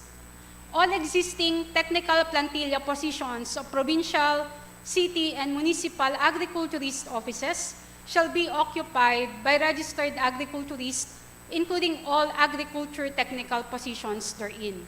A position is deemed technical when the same primarily requires the professional knowledge and skills of a registered agriculturist as may be determined by the board. So na-define na po natin kanina yung scope of practice, but with the consultation meetings that we are conducting for the past 4 weeks, marami pa pong pwedeng i-expound dun sa scope of practice ng agriculture profession. So, pag tinignan natin, yung mga municipal agriculturist positions na occupied ng engineer, occupied ng vetmed, occupied ng agriculture, ng fisheries technologies. Once na may CSC attested appointment na po sila, hindi na sila matatanggal sa position. So secured na sila doon. Pero yung mga OIC dun sa position, pwede pa yung magalaw. With the effectivity of the law, lahat ng municipal agriculturist, city agriculturist positions will only be occupied by registered agriculturists, even municipal agricultural officers, and also other plantilla positions. Next slide, please. May mga comments din po regarding this. All faculty members of SUCs teaching agricultural courses. Yung agricultural courses po, dinefine natin kanina, ano-ano ba yung mga agricultural courses. Nakita po natin yon. Crop science, animal science, crop protection, ag extension and communication, agri-economics, agri-biz and agri-entrepreneurship, and soil science. So lahat ng nagtuturo sa SUCs shall be registered agriculturists. Okay, this is only to strengthen what the decision of the Commission on Higher Education mandates to all SUCs in the Philippines. When we look at the CHED Memorandum Order number 23, series of 2021, 4 years ago, ang requirement po nila sa faculty member, on the second line, he or she must be a holder of a valid professional license. So lahat ng SUCs sa Pilipinas na nag-o-offer ng BS Agriculture, lahat ng faculty nila ay registered, nire-require na registered agriculturists. This is based on the CHED Memo Order number 23, series of 2021. So hindi na po bago actually sa mga SUCs ang provision na to ng RA 12215 because they have been implementing this for the past 4 years. We will also have a separate meeting with CHED with regards to RA 12215. So sila din ay, all SUCs under CHED has to follow this memo order. But we understand that UPLB is an autonomous university. Mamaya po, we can have a discussion on that. Okay, tiningnan lang natin, ito bang provision na to ng Philippine Agriculturist Act, hindi ba natin to nakita with other professions? When we look at ABE law, Agricultural and Biosystems Engineering Law, this was, matagal na to, 2015-2016, RA 10915. Even that law has a provision for that all levels of instructor or professor positions in public and private schools, colleges, and universities whose main duties and functions involve the teaching of agricultural and biosystems engineering subjects for agricultural and biosystems engineering degree, agriculture/agribusiness degree, fisheries degree, and other related curriculum or degrees, only registered and licensed agricultural and biosystems engineers with valid PRC license shall be appointed or designated to all positions. Kasama po yung sa SUCs. So even the agricultural and biosystems engineering law. We just have to check with the UPLB SEAT, with the College of Engineering and Agricultural Technology, if they are implementing the ABE law. So yun lang po, i-check lang po namin with them if they are implementing the ABE law. Kasi nandun din sa ABE law yung provision na yun with regards to the faculty who will teach agricultural and biosystems engineering. Actually, yung other PRLs ng engineering, they're really requiring their faculty na magtuturo na dapat ay licensed or registered engineers. Next slide, please. So, all bureaus, actually, itong provision na to na nasa IRR, we also cross-check with other PRLs. And they also have almost similar provision. Nagkakaiba lang kung anong government agency ang i-cover. But again, this is highlighted in blue, and we still have to solicit your comments and suggestions on this.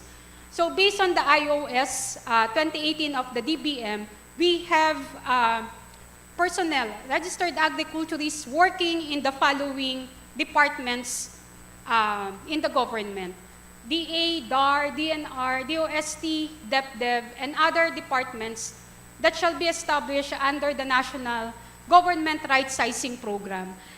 Currently, yung mga departments po ay nag-undergo ng restructuring, preparation of the restructuring plan. Even in our office at the DA, Bureau of Soils and Water Management, we're already preparing our restructuring plan in anticipation of the enactment of the National Government Right Sizing Program. Next, please. Okay. Registered agriculturists shall fill up other technical positions in NGAs such as but not limited to SRAs, SRS, DMOs, EDS, and other technical plantilla positions. So ang i-define dito, yung functions relevant to the position, relevant to the plantilla position, kung covered ba niya yung 6 fields of specialization ng agriculture. Again, if you will benchmark with the ABELO, meron din silang halos na similar na provision. Next slide, please. Okay, for the local government, siguro hindi na to masyadong interesting po sa inyo, but essentially, lahat ng agriculturist-related technical plantilla positions in the local government may agriculture-related functions as defined in the scope of practice, dapat po ay registered agriculturist. Next, please. Even cost, job orders, project-based staff that will be hired and perform activities in the national government and LGUs should be registered agriculturists.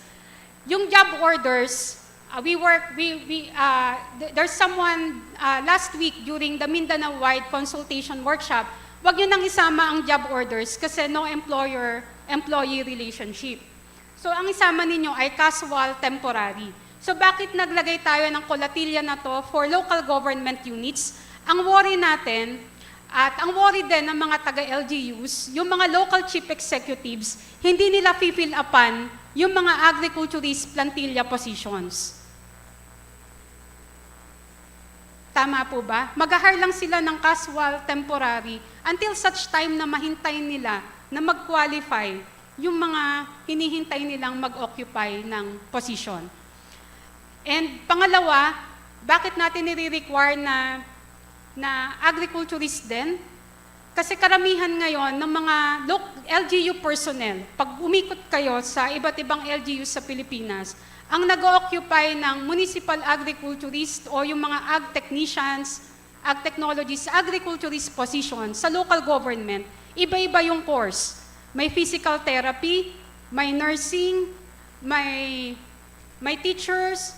So, kahit makapag-develop tayo ng relevant technologies, ang ating mga taga-academe, taga-research institutions, yung technology dissemination sa baba, hanggang dun sa magtuturo sa level ng ating mga farmers, kung ang quality ng human resources dun sa mga local government units na magta-touch base with farmers ay hindi lang actually generalist kasi hindi rin sila BS Agriculture. So, mahihirapan tayo. Actually, that's one of the reasons why agriculture productivity remains stagnant. Pag tiningnan natin, it's the quality of our human resources on the ground. Okay, for faculty members teaching agricultural courses in SUCs, a transition period of 3 years shall be provided to facilitate their admission to the professional agriculturist licensure exam. So similar with other PRLs na may grace period may transition period din po for the PA Act. Next, please. Next. So this is the proposed revision of qualification standards. Bukas po, ito naman yung topic namin with the civil service, human resources standardization office, sa standards office. Yung revision ng qualification standards in the national government and local government. Since hindi naman po masyadong concern yon sa UPLB, we'll just skip this particular QS. Next, please. So may mga comments na rin po along the way with regards to the QS of other agriculturist plantilla positions. Next. So the minimum base pay of registered agriculturists working in the national government, including the SUCs, shall not be lower than SG 13. Currently, agriculturist 1, it's SG 11. So we will increase, may increase na po siya to SG 13. Comparable with science research specialist 1 na plantilla position. And in line with the preceding paragraph, local government units are encouraged to increase the salary grade of their personnel consistent with the governing principles, guidelines, and provisions of the local government code subject to their financial capability. So there are different income classes of the local government units. So hindi po pwedeng gawing mandatory yung salary increase sa mga entry-level positions sa kanila. Next, please. So however, yung nakapula, suggestion to during the consultation meetings, kung may financial capability naman ng LGUs, they can fully implement Section 32. And then meron ding separate colatilla for those existing agriculture-related technical plantilla positions. It shall be filled by registered agriculturists. But for agriculture technical plantilla positions that are lower than agriculturist 1, agricultural technologists, agricultural technicians 1 and 2, ang sinasuggest po, email lang sa amin ng comments nila, kung pwedeng kahit hindi registered agriculturist, basta BS, agriculture graduate, yung mga technicians na nagtatrabaho sa mga local government units. Next slide, please. 33, employment or engagement of agriculturists in the private sector. So, lahat po ng private agricultural corporations shall employ or engage the services of registered agriculturists. Corporate farms, golf courses, agritourism, agri-related operations, corporations and businesses. So, mag-employ din po ng registered agriculturists. So, it's sabi naman sa mga consultation meetings, dapat daw po i-define yung scale ng operations ng mga private agricultural corporations. And all faculty members ng mga private HEIs shall also be registered agriculturists. Yung mga nagtuturo po sa De La Salle Araneta, Xavier University, and other private HEIs. Next, please. Okay, so ito po ay in-expound lang. Ito pong red ay based po to dun sa comments ng nakuha namin sa consultations. Corporate farms, agritourism, and farm tourism sites. Meron pong separate law on that. Agro-industrial firms or establishments, corporations or cooperatives. Greenhouses, nurseries. Last week sinabi din po, pati plant tissue culture laboratories, ang BPI, lahat ng kanilang mga plant tissue culture labs, ang ina-employ nila ay registered agriculturists. Actually, taga-BPI ang nag-suggest noon na include ang plant tissue culture laboratories. Okay. And then, rampant din ang paggamit ng pesticides ng ating mga farmers na may concern din on food safety. So, ang isa sa mga suggestion, dapat may prescription na rin in terms of buying those pesticides with red and yellow labels, which are toxic to human health. So, may prescription na rin na kukuhanin sa registered agriculturists. Currently, hindi ganun ang practice. Si farmer, nakita niya kay neighboring farm, may problema sa armyworm, gumamit ng 3 bottles ng pesticide. Siya din pupunta sa retail supply store, bibili din nun without proper diagnosis of the problem in his or her farm. So ang recommendation during the consultation meetings, dapat may prescription din for those highly toxic pesticides. Similar to the pharmacist, sa pharmacy pag pumunta, may mga regulated drugs. So, ganun din ang gagawin, may regulated pesticides. Sinuggest din during the consultation meeting, wala din dito. How about antibiotics and hormones na gagamitin sa livestock and poultry industries? Next slide, please. Okay, even financing and banking institutions, yung mga assessors sa banks, consultancy firms, foundations, NGOs engaged in agriculture-related services, and yung agricultural supply establishments. Yung nabanggit natin kanina. Again, 3 years din ang ibibigay sa kanila na transition period. Next, please. Okay, integration of agri-profession. So the AIPO currently for registered agriculturists, it's the Philippine Association of Agriculturists. Sa medicine naman, it's Philippine Medical Association, Dentistry, Philippine Dental Association, Chemist, Integrated Chemist of the Philippines.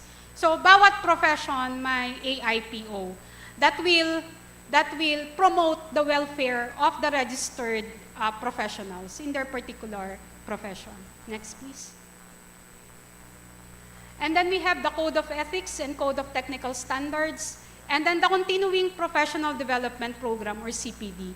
So ang CPD, it's not about getting the CPD units for the purpose of renewing our license.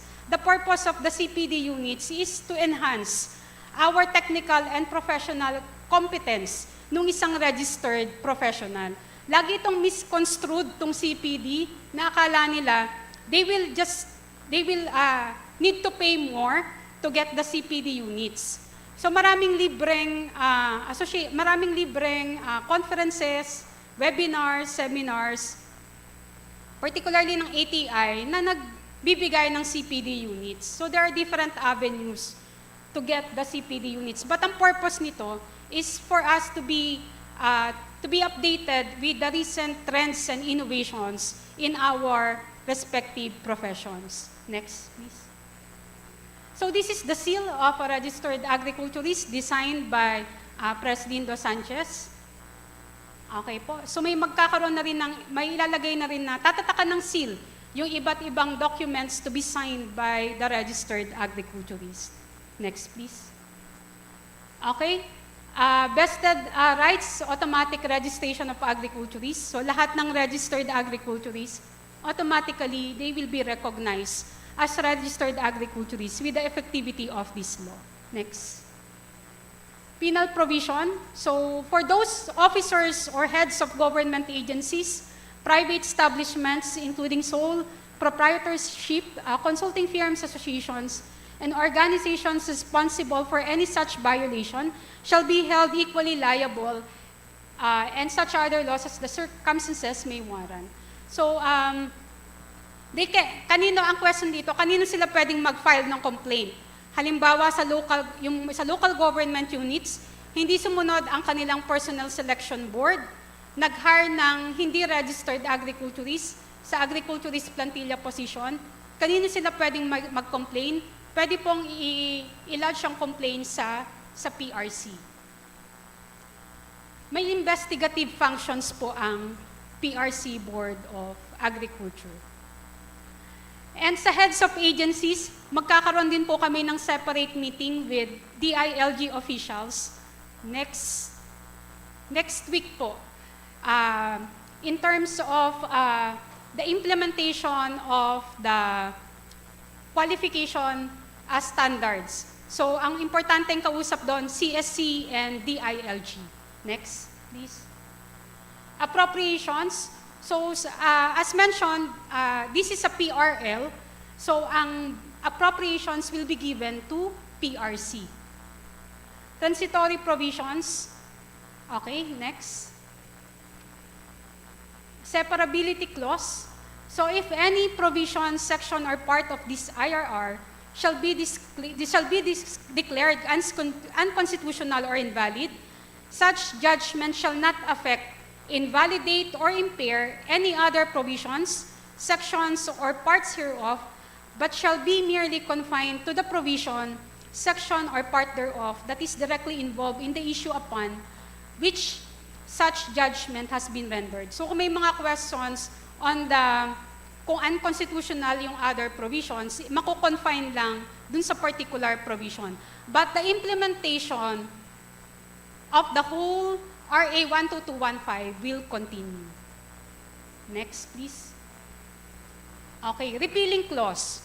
All laws, decrees, executive orders, memo orders, and other admin issuances or parts thereof that are inconsistent with the provisions of RA number 12215 are hereby modified, superseded, or repealed accordingly.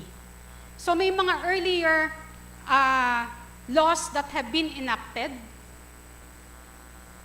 and there are some memo orders issued. For example, issued by Civil Service Commission. They issued the qualification standards for agriculturists in 2013. When we talked to the CSC over the phone, nakausap namin yung director ng Human Resources Standards Office, sabi nila, they will reach out to PRC for a meeting. Naunahan lang daw po namin na makipag-meeting sa kanila kasi they will revise the qualification standards for agriculturists in compliance with RA 12215. So any inconsistencies with the law, dun sa mga naunang enacted laws, memo orders, and other admin issuances, so will be modified, superseded, or repealed accordingly. Effectivity, 15 days after the publication in the official gazette. So I overshoot by 15 minutes. I think that's the last slide po. Maraming salamat and God bless us all.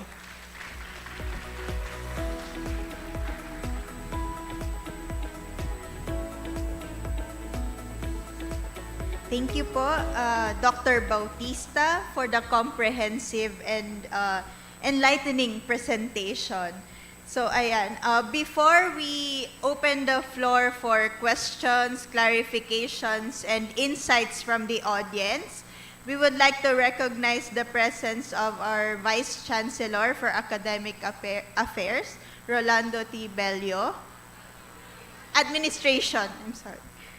And also the Dean of the College of Economics and Management, Dr. Maria Angeles Catelo, and also our Associate Dean, Attorney Cherry Lu Nunez.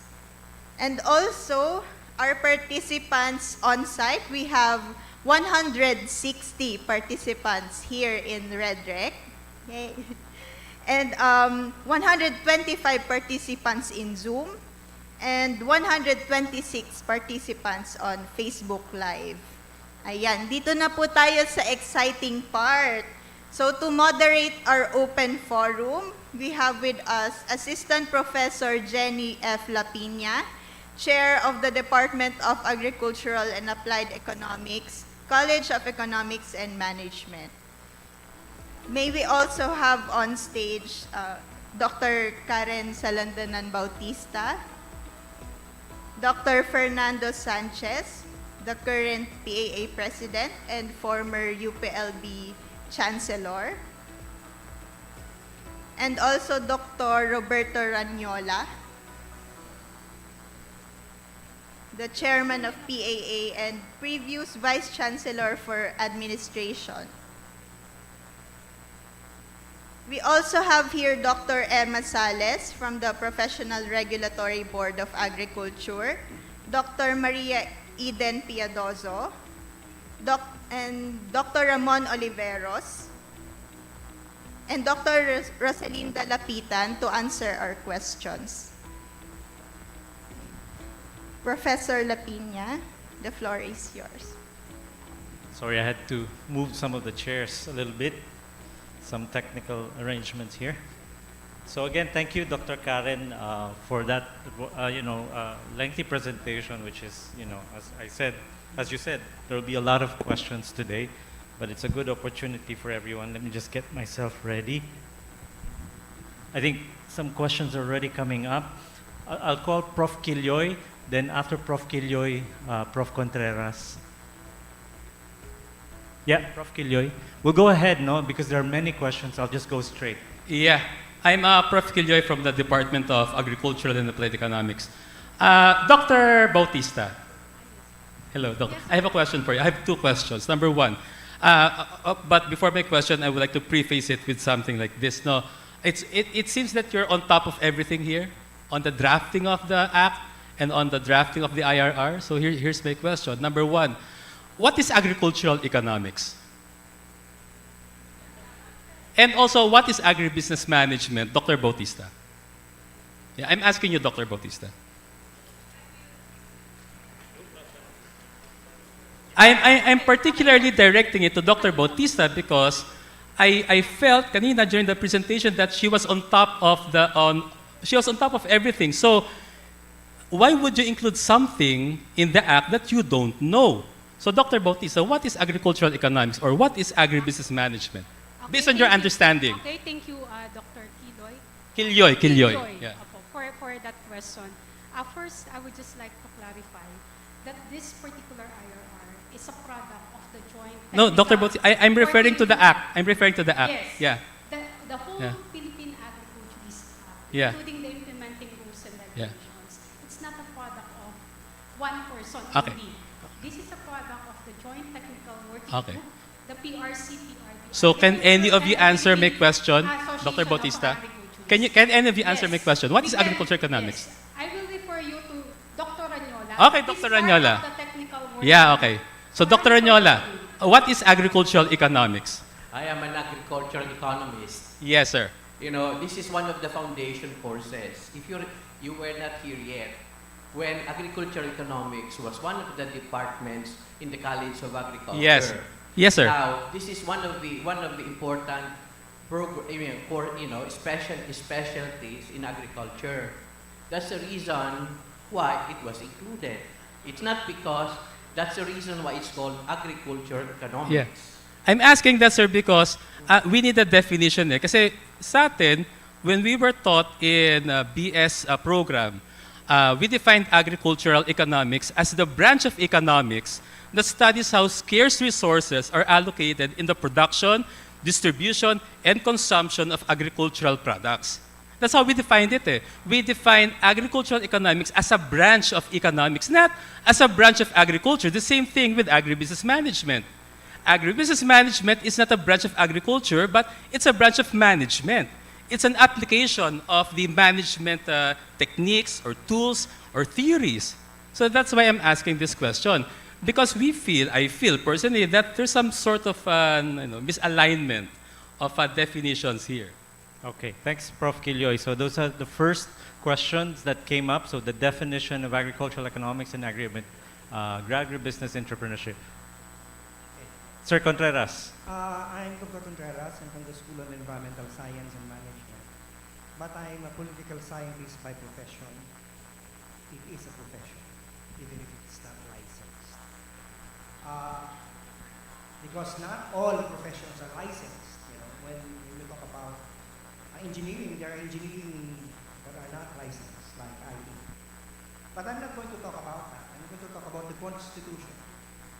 Because we're talking about Republic Act 12215, which is a law. And under any premise, laws must always submit to the Constitution. Now let me read you Article 14, Section 5, number 2 of the 1987 Constitution, which provides that academic freedom shall be enjoyed in all institutions of higher learning. While the framers of the Constitution did not define what academic freedom is, we have numerous jurisprudence where the court has decided that academic freedom involves not just the freedom of a scholar or the freedom of a student, but the freedom of an institution like UPLB to determine who may teach. That's one fundamental. In fact, in 2019, the Supreme Court decided on a very controversial case, Pimentel et al. Versus the Legal Education Board, which struck one, a particular tendency of the Legal Education Board, which is parallel to the professional board that we have, where they define who can teach law. And the court itself ruled that the LEB issuances prescribing the qualifications and classifications for faculty members, deans and deans of graduate schools of law violate the academic freedom of law schools on whom I teach. And therefore, that very act of the LEB was struck down by the court as unconstitutional. You know why I'm saying this? Because no one is talking about it. You have been mentioning about a lot of PRLs, right? It seems that many PRLs are not aware that they're violating the Constitution when they dictate on universities who can teach by telling that only the board passers and licensed can teach. You have a provision here which now allow the board to encroach into the domain of a university by telling us who can teach subjects. According to the principle of the court, boards such as yours can only regulate the practice of the profession, but not the teaching of it. Because the teaching of it will be in the province of the universities. So therefore, what do we have now? You have a law that might have an unconstitutional provision. Fortunately, you have a repealing clause. But you can still save it if you're going to have in the IRR something that can anticipate a legal challenge. Because I'm going to advise these people. There is a penal code there, penal provision. Ikukulong niyo yung mga taong magtuturo ng ag-econ na hindi naman sila license. Ikukulong niyo yung mga, ang undergrad ay biology, ang master's ay entomology, ang PhD ay entomology, kung magtuturo siya ng crop protection, right? Kasi wala siyang license. So, you are going to invite a legal challenge. And I'm going to advise people to do that. Because the others, kaya nga mabuti may repealing clause kasi yung iba pwede yan. Pero yung pakikialaman ninyo ang university para kung sino magtuturo, diyan tayo magka-problema. Maganda nga yung tuloy nyo para magkaroon ng president. Para lahat na yan magpo-fall like dominoes. The forestry profession requiring foresters to teach. You have a president. It is even in the legal profession. RA, ano nga ba ito? Hindi ko sa ulo, sorry. Senior moment, pero meron siyang number. GR number 230642, September 10, 2019, Oscar B. Pimentel et al. Versus the Law Education. Thank you. All right, thank you. Can I direct the response from the members? Thank you, Dr. Contreras. Actually, we have read the article that you have written in Manila Times, and we have discussed it with the joint technical working group. And when we are discussing about that, we also look at the situation of other, kasi you mentioned, sir, about academic freedom of all state universities and colleges in the country. And when we look at the CHED Memo Circular number 23, series of 2021, when we align your point of view with what CHED has done, requiring all SUCs to have their faculty members to have professional valid license. So, babalik ko sa inyo, sir, yung tanong, will that constitute a violation of the Constitution? It may. What has... Hindi pa tinitest sa court eh. It may. Kasi, Commission on Higher Education is not above the law. The PRC is not above the Constitution. It may. Kaya nga, you can push. So that we can have a test case. We can have a test case. This is the opportunity kasi hindi mo naman pwedeng gamitin na yung CHED. Kasi ang CHED, ang acts of CHED can also be declared as unconstitutional. You have to go to the Constitution. And the jurisprudence, yung LEB ruling, yun ang nagdetermine kung anong constitutionality. Yes, sir. Thank you, sir. They have included that in section 13.2 of the memorandum order of CHED.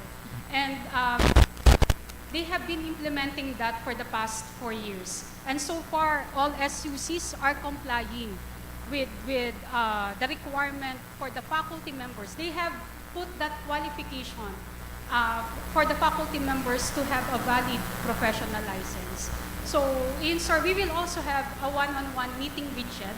So the PRC, PRB Agri, with Dr. Agrupis of CHED, and also with PAA to discuss how the CHED Memorandum Order number 23, series of 2021, will align with the provisions of RA 12215. We'll also discuss, sir, what you have mentioned. Thank you, Dr. All right, Doc Karen, may I recognize now Dr. Fermin Adriano? Okay. Can I just request quick questions right away? And if comments, okay lang naman. Yeah.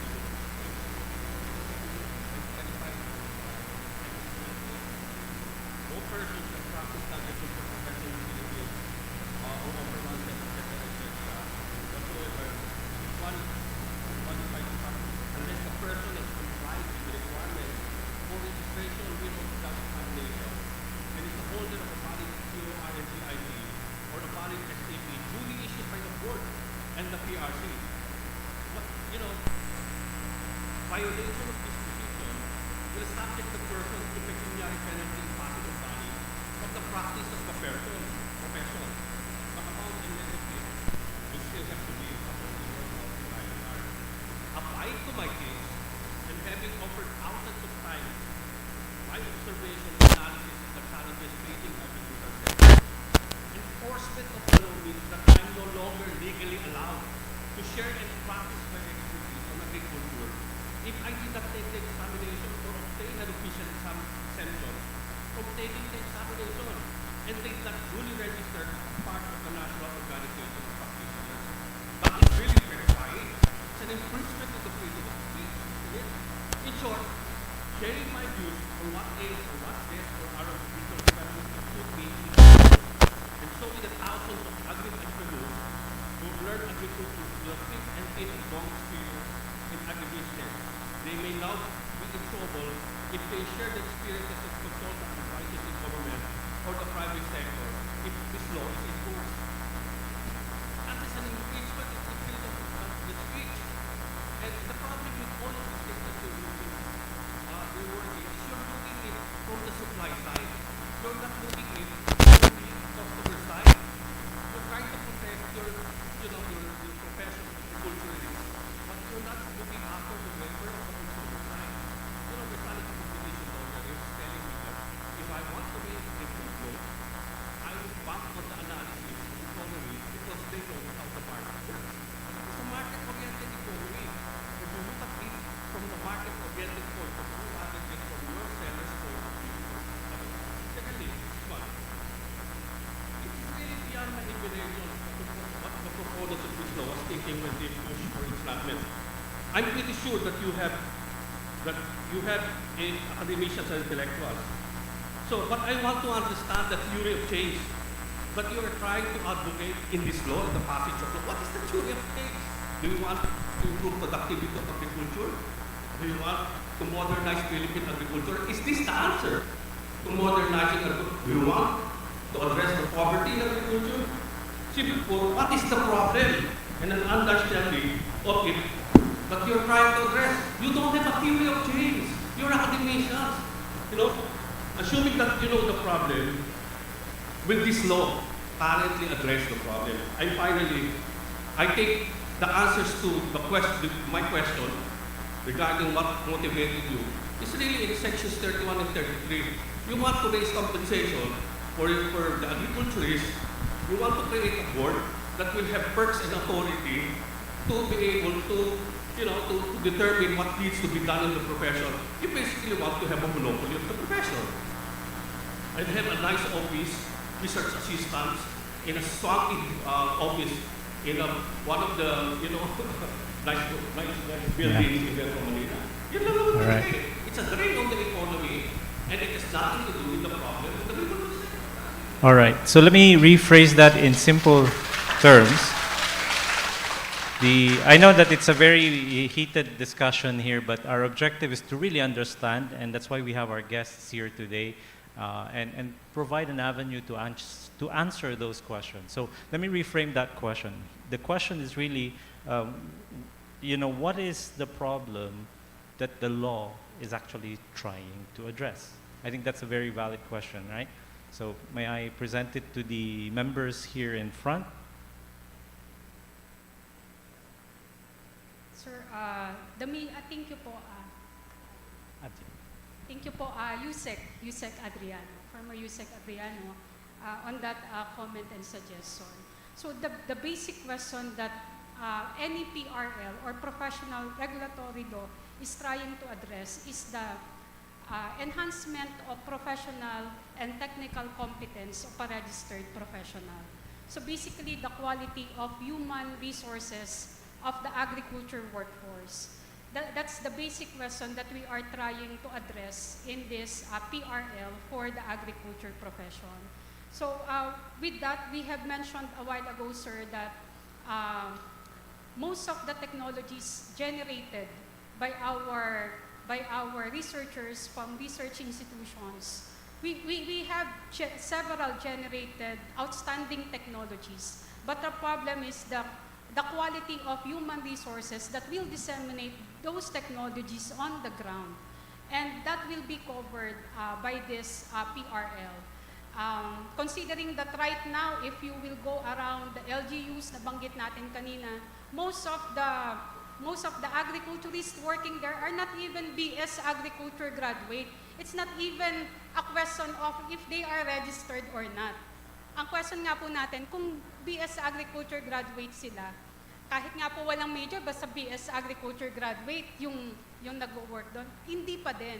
Kasi we don't have a PRL yet, but with this PRL, we are ensuring that all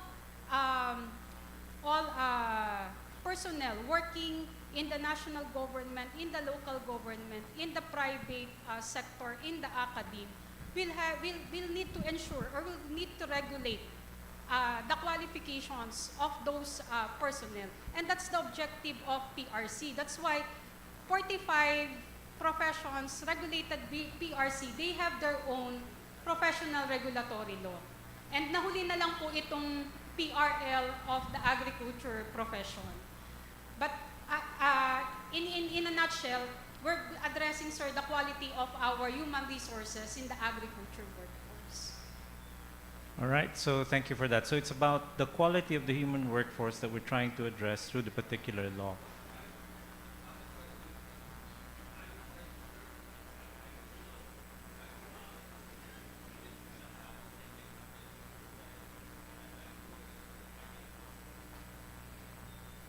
Based on the law, I think it's well defined in the law that you would not. So that is very clear on the law as they stated. Yes. Right. So we'll get to that issue later on. Sir Rodmer. We have... Yeah, okay. Sir Rodmer, just one quick response from Doc Karen, and then Sir Rodmer. Sir, in addition, we have a transition period. So medyo mahirap lang po now kasi we are trying to craft the IRR and we are in the process of transition. And Section 28, if I may, sir, Section 28, prohibition against the unauthorized practice of agriculture profession. This particular section is also in other professional regulatory laws, sir. If you will check other PRLs, ito ay, sabi nga po natin, na legal, na-polish na ng PRC. And this particular provision, it's in the PRLs of other professions. Lahat po ng PRLs.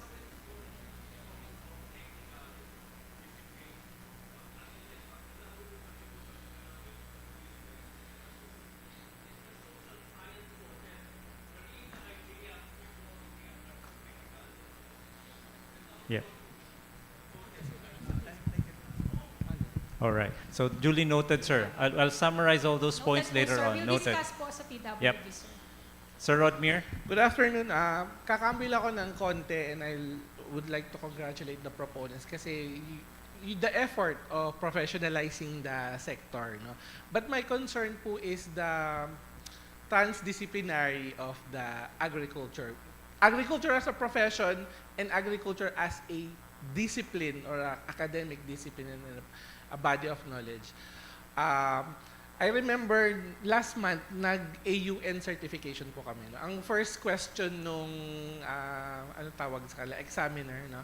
Back assessor, bakit 100% passing ang UPLB? And anong magic, anong secret? And unanimously, ang secret na sinabi namin is, we don't aim for the licensing. We aim for the development of the body of knowledge. No? And when you do that, hindi ko minamaliit yung licensing. And when you do that, second nature na binibuild mo yung proficiency ng mga estudyante on the licensing. But the college does that by having a transdisciplinary approach sa sector. And I'm afraid hindi natin makukulong doon sa 6 na fundamental courses of subjects yung agriculture. Kasi if you look at the 12 units of the college, we are hiring development, communication, econ, human ecology, sociology, and we all learn from that, from them. We also get experts, yung mga late na po na nai-inlove sa agri, halimbawa MS, PhD na sila. Doon sa example ni Ma'am Karen kanina, hindi na sila pwede magturo ng agri courses. Sayang yung talent. And of course, the research. Hindi ka na pwede mag-research. Ang rule of thumb is, mas marami nagre-research, mas marami nag-generate na knowledge, mas kapaki-pakinabang sa society. So I think sa IRR, sana mas accommodating tayo sa ibang discipline. Siguro yung, hindi ko na alam ma'am kung blue o black ito, pero sana yung definition natin ng other disciplines ay mas liberal tayo, mas inclusive tayo sa other disciplines. At number 2, ganun din sa research and extension. No? Ma'am, kasi we are promoting farmer-to-farmer extension. Medyo delikado po yung law sa ganun. Farmer ka, nag-extension ka, pwede ka nang ihabla. No? So medyo, po yun, meron, sa akin po kasi FSTP sa ASI. And also, siguro yung 3 years, kasi we are expecting na with the law, marami pong staff ng UPLB would take the 27 units. No? Marami po. So, isipin nyo po, mayroon silang work, nagtuturo, nagre-research, baka kulang yung 3 years. No? Sana po mas mahaba ng konti. Ganun din po siguro sa SUCs. No? And last question po, ma'am. You mentioned about foundation courses. Pero yung mga foundation courses mo, meron din sila mga foundation at meron din sila mga advanced courses. So, alin po doon ang hindi pwedeng ito? Kahit po ba yung mga advanced courses na mas, halimbawa po, no, mas magaling ituro ng mga specialized na may PhD on specific, for example, chem, physics, biology, rural sociology, hindi na nila pwedeng ituro yon samantalang may PhD sila, marami na silang na-publish at hindi na siya foundation courses. So yun po yung mga suggestions. I think the college is preparing a more specific input sa IRR, pero yun lang po muna. Thanks, Sir Rodmir. Sir Rodmir will give the question to Dr. Emma Sales of our PRB Agriculture. Do we have another microphone? Ma'am, ito na lang po. Good afternoon po. Regarding yung sinasabing magtuturo, if I remember right or I understood right, yung magtuturo like for example PhD in a specialized field, remember that you will be teaching foundation courses. So you should be a BS in agriculture because the scope of the exam is in terms of the 6 foundation courses. And we have also published the TOS, the Table of Specifications with Bloom's Taxonomy. So ngayon, kung highly specialized ka, can you go down to the level of the foundation course na hindi naman yan ang ano mo, na hindi yun ang pinagdaanan mo. Like for example, you are a BS Biology graduate. You will be teaching crop science. Yung agricultural biotechnology can teach kasi meron silang 27 units of foundation courses. Kung PhD lang, dapat meron kang BS in agriculture. Thank you. All right. Now, to be fair, before I give the floor, just to remind everyone, we also have online participants, and I'm monitoring also the questions. Sir, I'll give it to you. Can I just flag one question from Zoom as well? Because let's not forget there are also participants online, so that they feel that they're also part of this discussion. Here's one coming from Anonymous. How many units po ang required for the refresher course? Refresher course meaning po ba ay regular curriculum offering of an HEI? Or the HEI will offer talaga a separate program na refresher lang for agriculture? If yes, should they actually get a certificate of grades from the HEI as proof that they took the refresher course? So kahit hindi na lang po exemption, if there's a chance po ba na maka-exam ang BS Biology graduate, pero PhD degree niya ay agriculture, if yes, ano po gagawin? This is the issue where someone had finally had an interest in agriculture, but they are actually a BS Biology. And this is an actual example from Zoom. Ma'am Emma.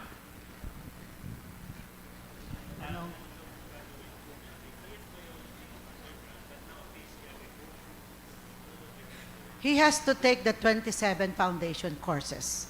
Yung sinasabing refresher course, ayun lang yung nagbagsak, failed 3 times in the Agriculture Board exam, licensure exam, failed 3 times. And they have to get it from an HEI accredited agricultural school,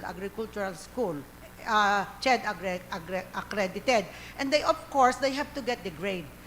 Kung tres ba naman o whatever, basta nakapasa sila and certified by the HEI where they took the 27 units. So I repeat, yung refresher course is only for 3-time failures of the exam.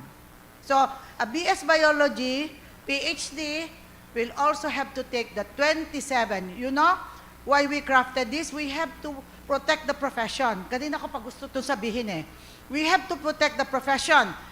For your information, yung iba, kaya nagbi-BS Bio because they know that they will be accepted as agriculturists. Ayaw lang nilang lumusong sa iri kasi lumusong kami, nagtanim kami doon ng palay, nagka-straight kami ng mga baboy.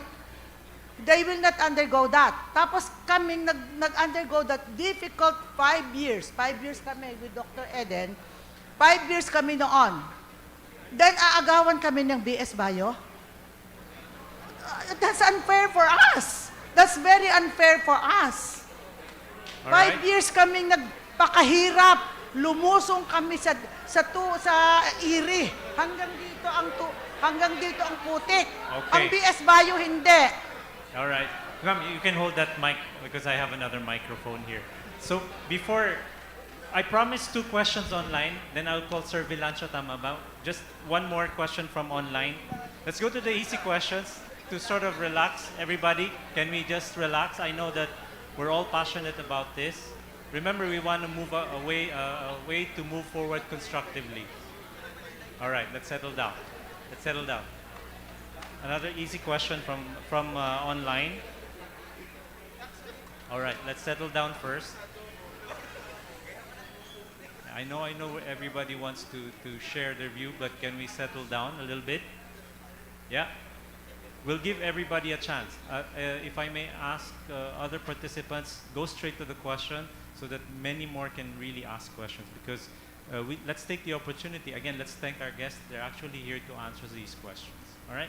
So again, another question from online, and then I'll go to Sir Vilancio next. So are non-registered agriculturalists allowed to teach any of the 6 areas of the ALE, even if they have MS or PhD degrees in agriculture and allied fields? The quick answer is actually no from our PRB members. All right, Sir Velancio, you have the floor. And then after Sir Velancio, I'm gonna call Sir Kikoy. Hello. Actually, madami akong question po nasa G4. More than 5 yata yung binigay ko. Can Pero you yung choose iba na lang one? yung Yeah. i-raise ko po. Dalawa lang po yung general na i-raise ko. The first one is about the transition period. Pwede po bang magbigay tayo ng statement dito if the transition period ay para lang sa mga faculty? Meron mga researchers. So, faculty is higher than researchers. So, bibigyan natin ng transition period ng faculty. Ang researcher, wala. Tapos, during this transition period, are we allowed to practice profession? Like, pwede ba kami magturo, mag-research at mag-extension? O magturo lang ang pwede namin gawin? Tapos, yung isa pa po dito is, medyo ano lang po kasi, since wala pang IRR, ang laging sinasabi ng mga tao pag tinatanong ko is that hindi pa ito may implement. So, ibig sabihin ba nito, we can continue business as usual. But this kind of argument is na-clarify na to dati ng Solicitor General natin doon sa may article ng PNA, doon sa may anti-terror law. Ang sinabi niya, i-quote ko na lang ng diretso, para mas malinaw at hindi ako makamisquote, the pending issuance of an IRR cannot defer the law coming into force. So, ibig sabihin ba nun, coming next SEM, since wala pa yung IRR for the transition period, hindi na muna kami magtuturo habang wala pa yung IRR. Since bawal kami magturo, di ba? Yun po yung tanong ko lang doon kasi walang explicitly nakalagay sa batas for a transition period. We have to wait for IRR. IRR is still 100-something days. Ang next question ko po dito about interdisciplinary and transdisciplinary research, just like na question po ni director po namin, kasi ako po ay from Agricultural Systems Institute. Na-bring up kanina that we wanted to increase the quality of human resources. But the issue here is that meron pong mga halimbawa, may mga interdisciplinary or transdisciplinary courses in agriculture. For example, I'm teaching agricultural systems analysis and modeling. Agri naman ako, I can take the exam.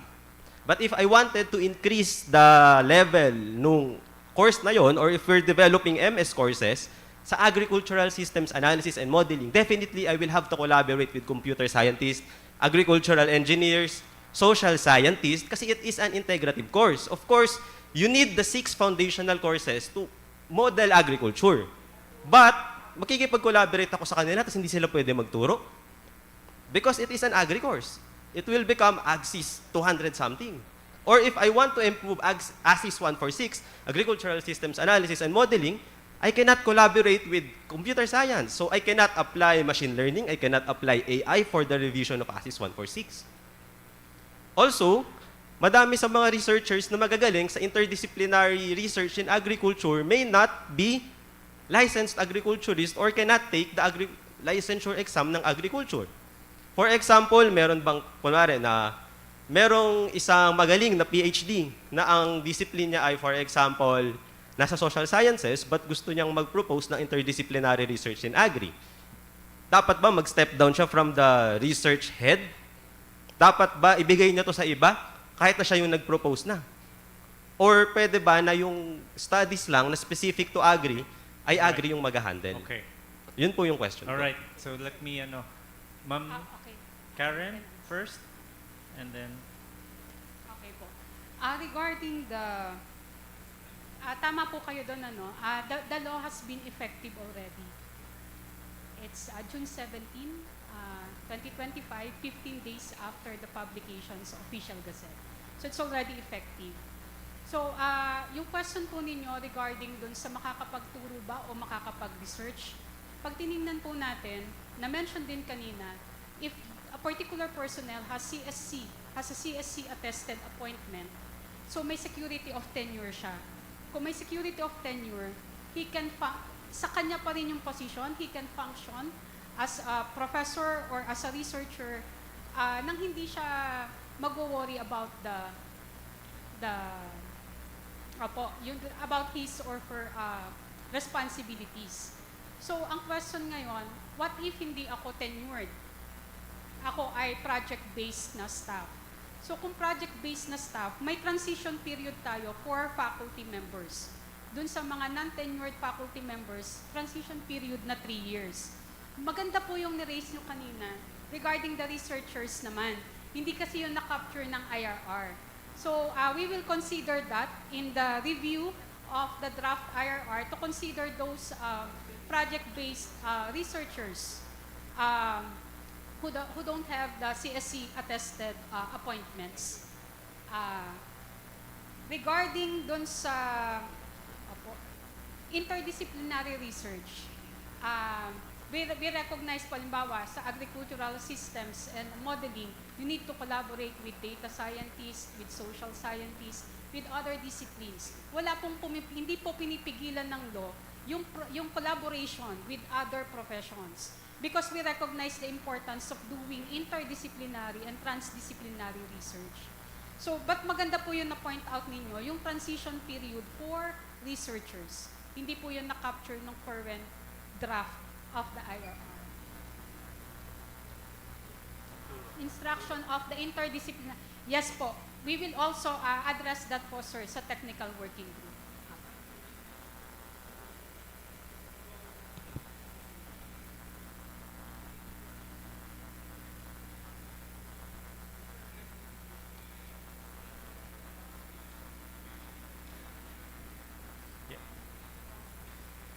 Yeah. I'll go one by one before I call, sir. Yeah.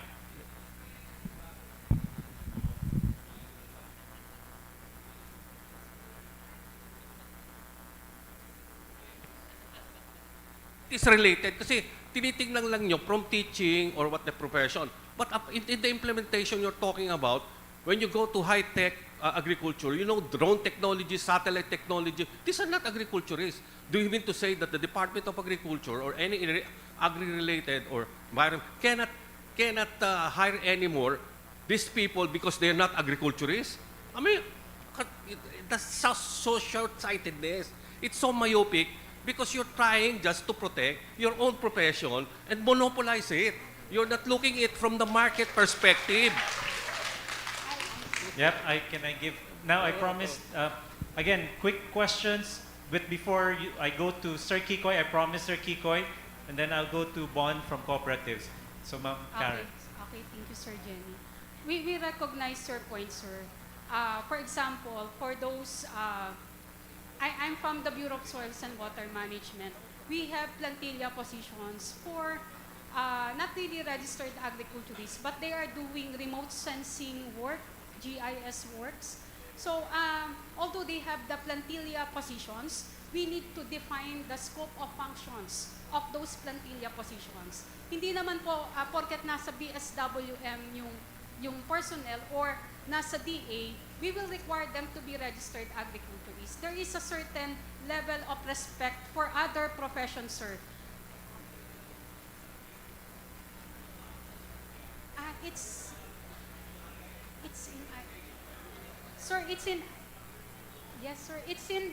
in section 31. Section 31, employment of agriculturists in the government.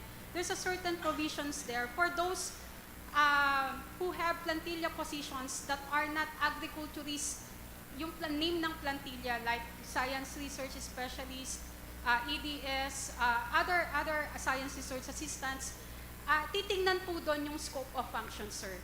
That's where Klaro doon sa IRR. nandun, sir. Nandun po. No, tinitingnan ko. IRR nyo, hindi eh. Opo. Hindi lang namin nasama, sir, yung yung remote sensing technologies.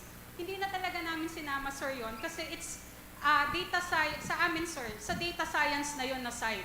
Even as in our restructuring plan of DABSWM, for those plantilla positions who will do the work on remote sensing, on GIS, on infosystems management, on data science, hindi namin siya isinama. Kasi we're looking at the scope of function of a certain position, sir. Even if they are in the bureau, under the department. Kaya nga yung ICTS mo, di ba? Hindi naman But Yes, you have to ICTS. you have to specify that specifically in the IRR. Hindi klaro eh. That's a problem with the law. If you want a good law, it has to be very clear. Di ba? It's not subject to interpretation by you or by the board member, but clarity in terms of the law. That's what my lawyer son said to me. Okay, thank you very much. Now, can I call Sir Kikoy, and then after Sir Kikoy, we'll have Bon from the cooperatives as well. Good afternoon. I'm Cesar Kikoy, a retired faculty from the Department of Agricultural and Applied Economics. I listed a lot of questions, but it was already raised by Prof. Kiloy, Yusek Adriano, and of course, kay Professor Tonton. So I'd like, but let me just comment first. My impression Quick of comments, please, sir.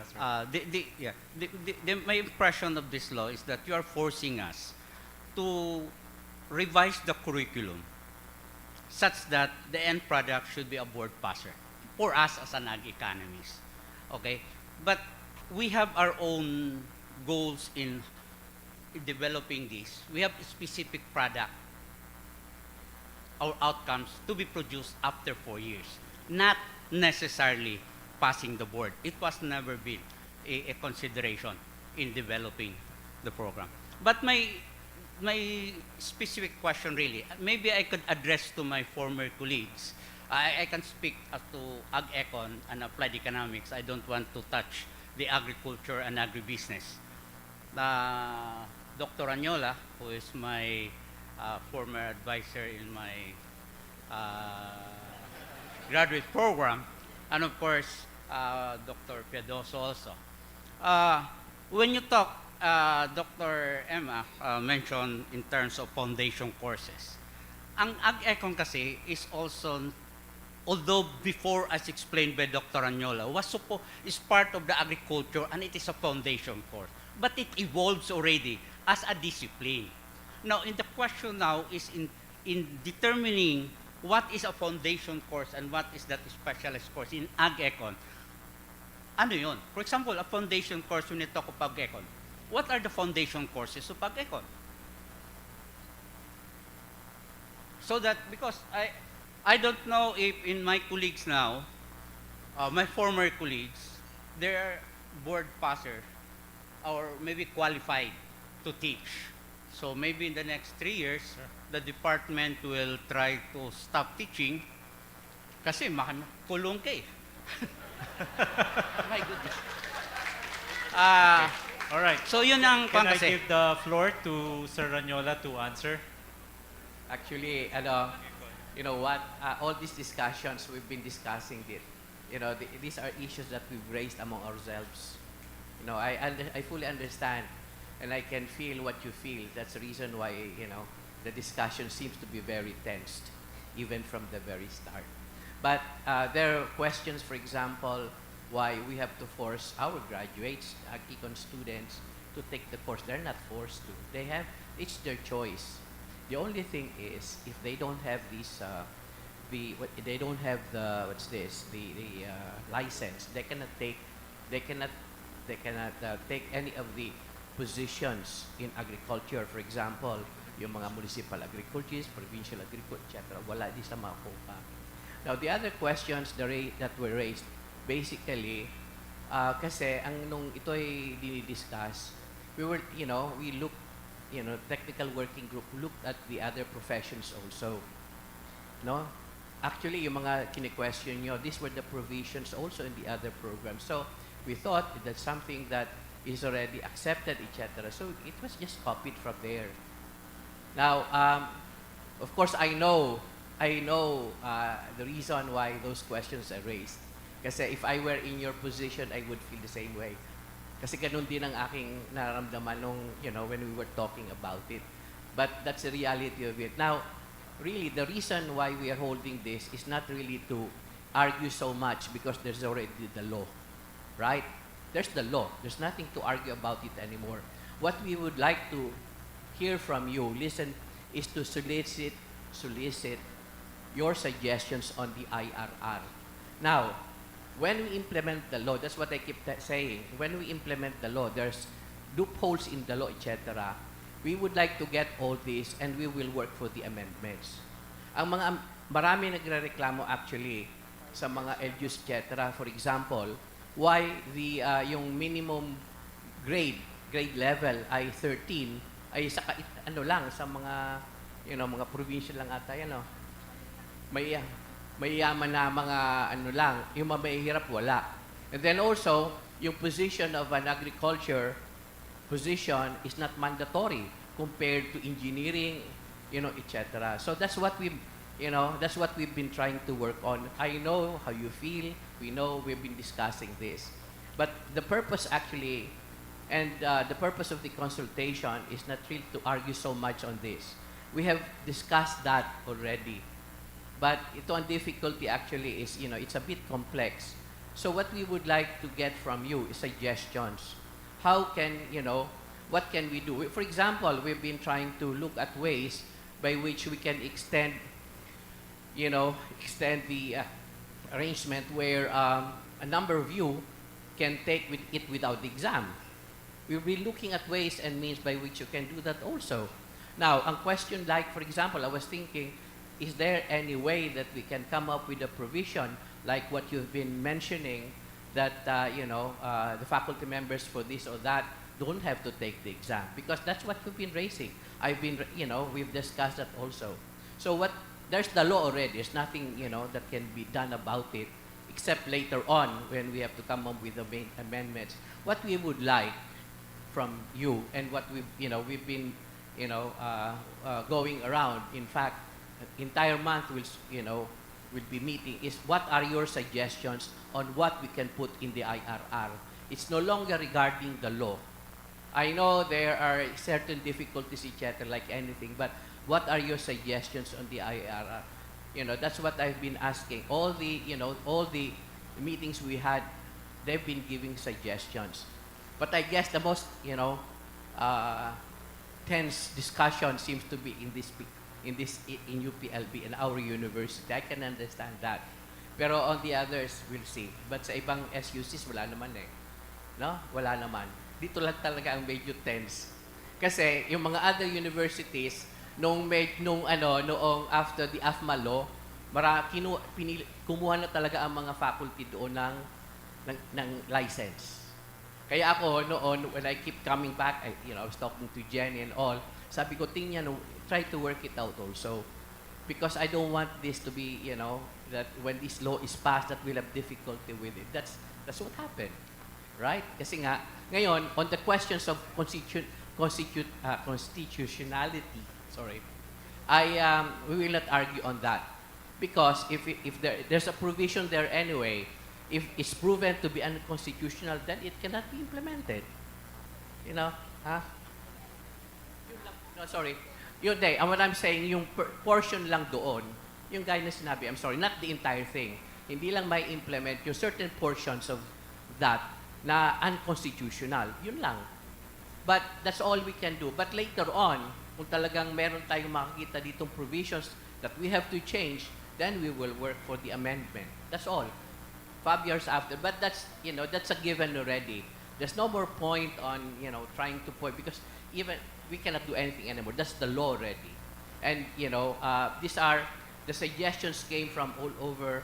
These were the things that were done. And we've, the other laws like engineering, etc., they've implemented. I was talking to, our doctor, for example, here, because medyo nagkaroon accident ang wife ko, kaya na-late ako. I said, yung ba mga tuturo sa inyo sa medicine, kailangan may license? Yes. Kailangan may license sila, etc. So, anyway, it's no longer a point for discussion. What we would like, sana, is what are your suggestions? Sabi nga, there's no way that we can break the law. But is there any way we can bend it? That's the question right now, actually. Otherwise, we can argue the entire afternoon on the unconstitutionality, etc., etc. There's nothing that we can do about it. That's already there. You can raise the issue of constitutionality, then fine, let's do that. No, pero this is a given. So ang purpose talaga nito is to get your suggestions on the IRR. What can we do? Yun lang ang gusto natin pag-usapan ngayon. Thank you. All right. Thanks, sir. I'll call Bon, and then after Sir Bon, we'll call Sir Francis Laurel, who also wants to make a comment.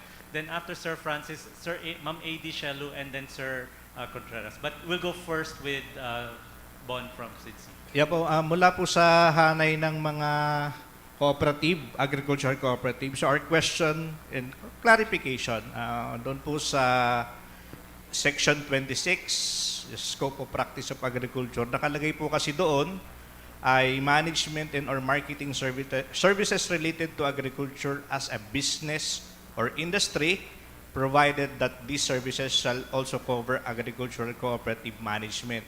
So, gusto sana naming maklarify kung ano ang ibig sabihin noong mga activities na napapaloob doon sa statement na yon, dahil at the onset parang nakikita naming di ba yun yung may kinalaman po sa management at marketing discipline.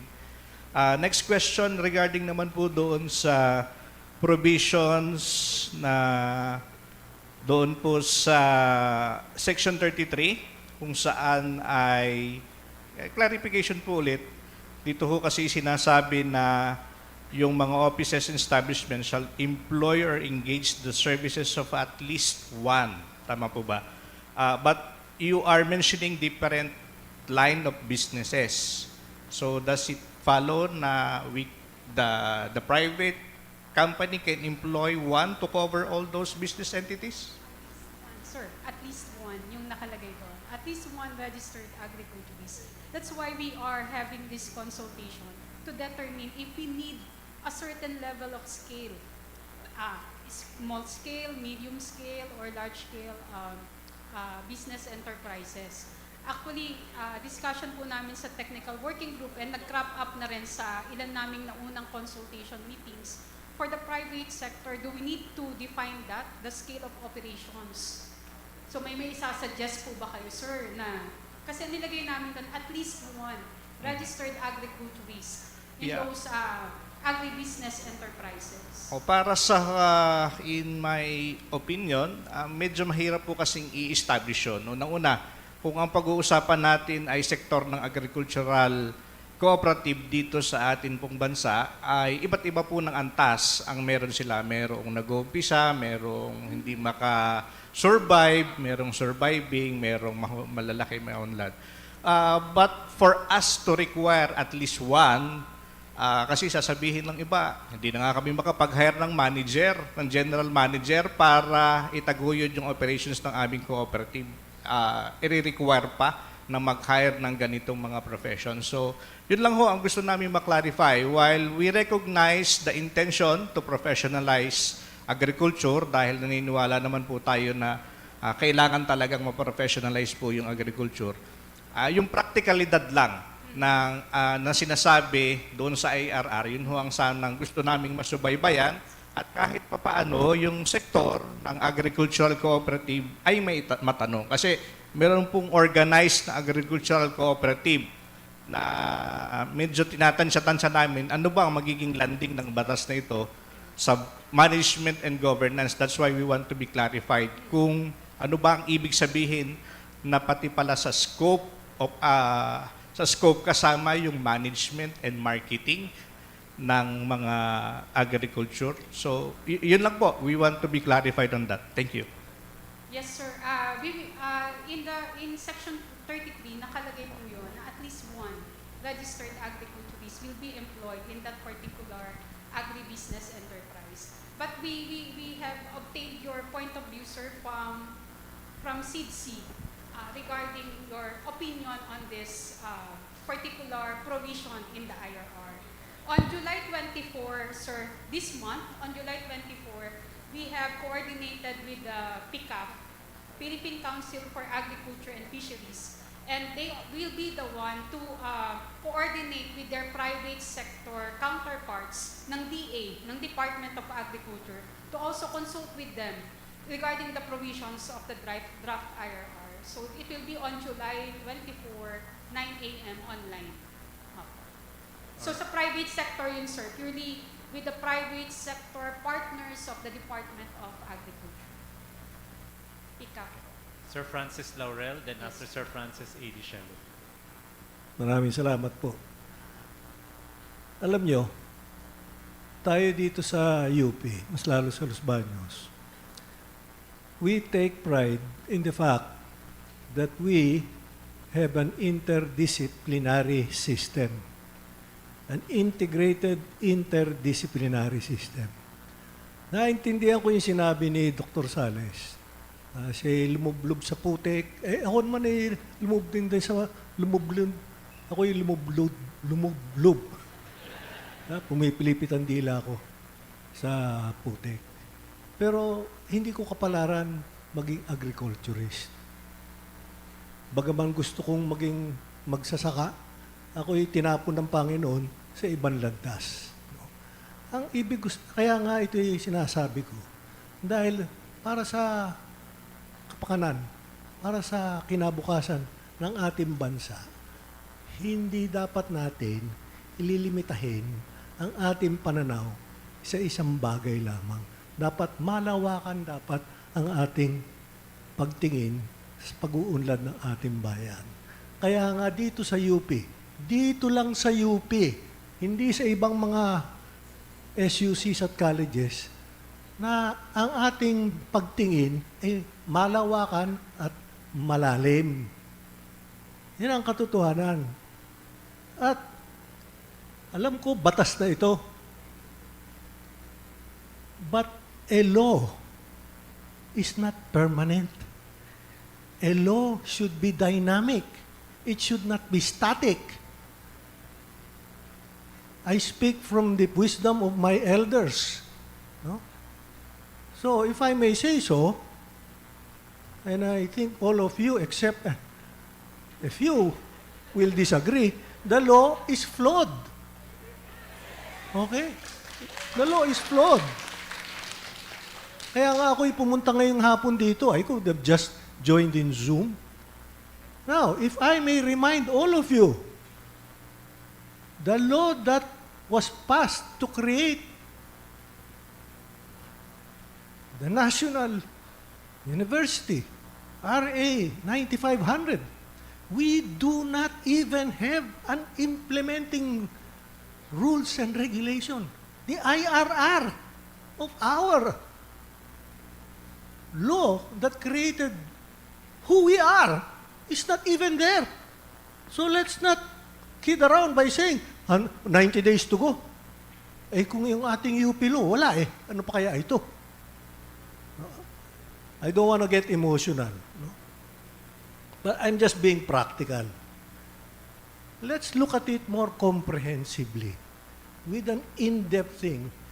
Alam mo, you academics, I admire all of you. You sacrificed your lives for a very noble profession. Magturo. But that's what makes you who you are. And that's what makes the UP what it is. So, let's not rush into this. We want to professionalize. I definitely 150% agree. Professionalize. But please, look at it from a very larger perspective and a deeper comprehension of our agriculture. At the end of the day, sino ang ating paglilingkuran? Yung magsasaka. Hindi naman yung agriculturist And let's be practical about it. You mentioned na yung municipal agriculturist, nurse, physiotherapist. Alam niyo naman, mga kapatid, sa mga munisipyo at sa mga city halls natin, yung nakaupo ay may kapangyarihan magnumbra ng kanyang tao. You may be the summa cum laude from UPLB, but hindi ka tao ni Mayor, sorry ka. Iyan ang katotohanan.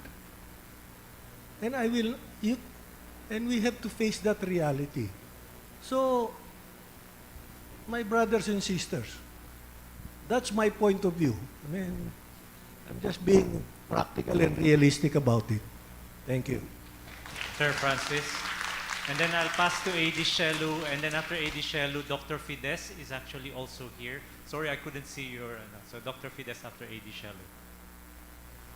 I think that's a better mic there, nawawalan ata ng baterya to. Hello po, good afternoon. Chelo Nunez po from SEM. Actually, today, nagkaroon ako ng deeper understanding of this one. So I'd like to thank the proponents for taking the time to explain the law to us. And we really appreciate it. Sa akin lang, naririnig ko kasi time and again that mag-suggest kayo. But from a lawyer's perspective kasi, at this point, I'm thinking we can only do so much because we cannot indirectly amend the law through the IRR. So for me, I'm working within that framework. So that's an elementary rule kasi. And yung comments kasi namin, sir, it strikes at the heart of this law. And in the beginning, what really jumps out from it is the overreach. But now I understood why. Because you only look at regulated professions. Okay, not considering that how is profession defined in the law, in jurisprudence. Actually, it's not directly defined. Okay, but you can get some guidance that it is really not encompassing just the regulated professions. So, nakuha ko na why. Bakit ba nangyari ito? Kasi ang na-consult lang, may mga PRLs, yung mga regulated profession. Hindi ba profession ang ag-econ? Hindi ba profession ng agribusiness management? Bakit kaya hindi kami natanong? Okay? So, the overreach is the heart of it. And I think the appreciation of what a profession is, yun sana yung na-thresh out mabuti, no? And from a legal standpoint, IRR would not suffice to correct that. Nasa law na eh. So, and also, isa pa, sabi, bakit ganito sa UPLB, sa UP lang? Perhaps because we also feel we have our own charter. Wherein our charter does not even mandate us to take certain examinations so we can teach. Our charter does not mandate us to be part of an external organization so that we can teach. And yet, this law tells us to do that. Pero yung charter natin, hindi. So perhaps that is my question. Yung isa kasi comment, question is, how would you navigate that we have our own charter? And it's a specific law. Again, it's a fundamental rule in statutory construction that a specific law prevails over a general law. And in fact, there were times that our charter was challenged in the Supreme Court and we prevailed. Because that is how our institution is primarily governed, through our own charter. And anything that is in conflict with our charter should not stand. So I guess yun lang. I think that's all. And some of my comments are constitutional in nature. And as sabi nga ni Sir Ranyola, perhaps it's appropriate for another venue. So thank you so much po. Thank you. And then, Doc Fides, I'll take one more comment from Doc Fides, and then I'll give the chance to, Sir, I'll call you again after Doc Fides. And then, pwedeng, sir, one more kay AD, Associate Dean Christina Diobia, then after her, it would be Prof. Contreras. Thank you po. This is in connection to what Attorney Chelo said. Kasi I was wondering kung bakit hindi man lang tayo na-consult na walang mga license. So, ako po ay BS Biology. Currently, I'm director of the... Currently, I'm working as a director of the National Institute of Molecular Biology and Biotechnology. And two of the programs at biotech, they are named as biotechnology for agriculture, biotechnology for food, feeds, and specialty products. So, ang tanong ko po dito ay, yung sa transition, ang karamihan po ng mga empleyado ngayon ng biotech ay mga bata, at ito ay mga item. Dito po sa UPLB, may sector po ng research, extension, and professional staff. At dito lang po sa UP system yon.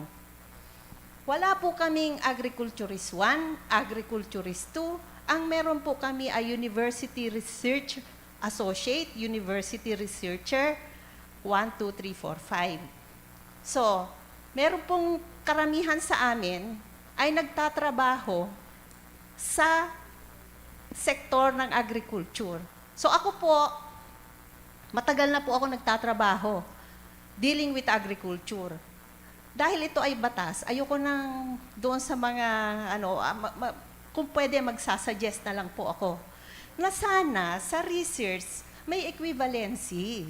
So halimbawa, 5 taong ka na nagtatrabaho sa research dealing with agriculture, wag nyo na po kaming pa-examinin. Lalo na po kami na napatunayan naman po namin na kami ay kaya namin kumuha na rin ng mga externally funded projects. So, ang tanong ko nga po dito si DA Secretary, saan nyo po ngayon ilalagay? Wala nga po siyang tinapos na degree.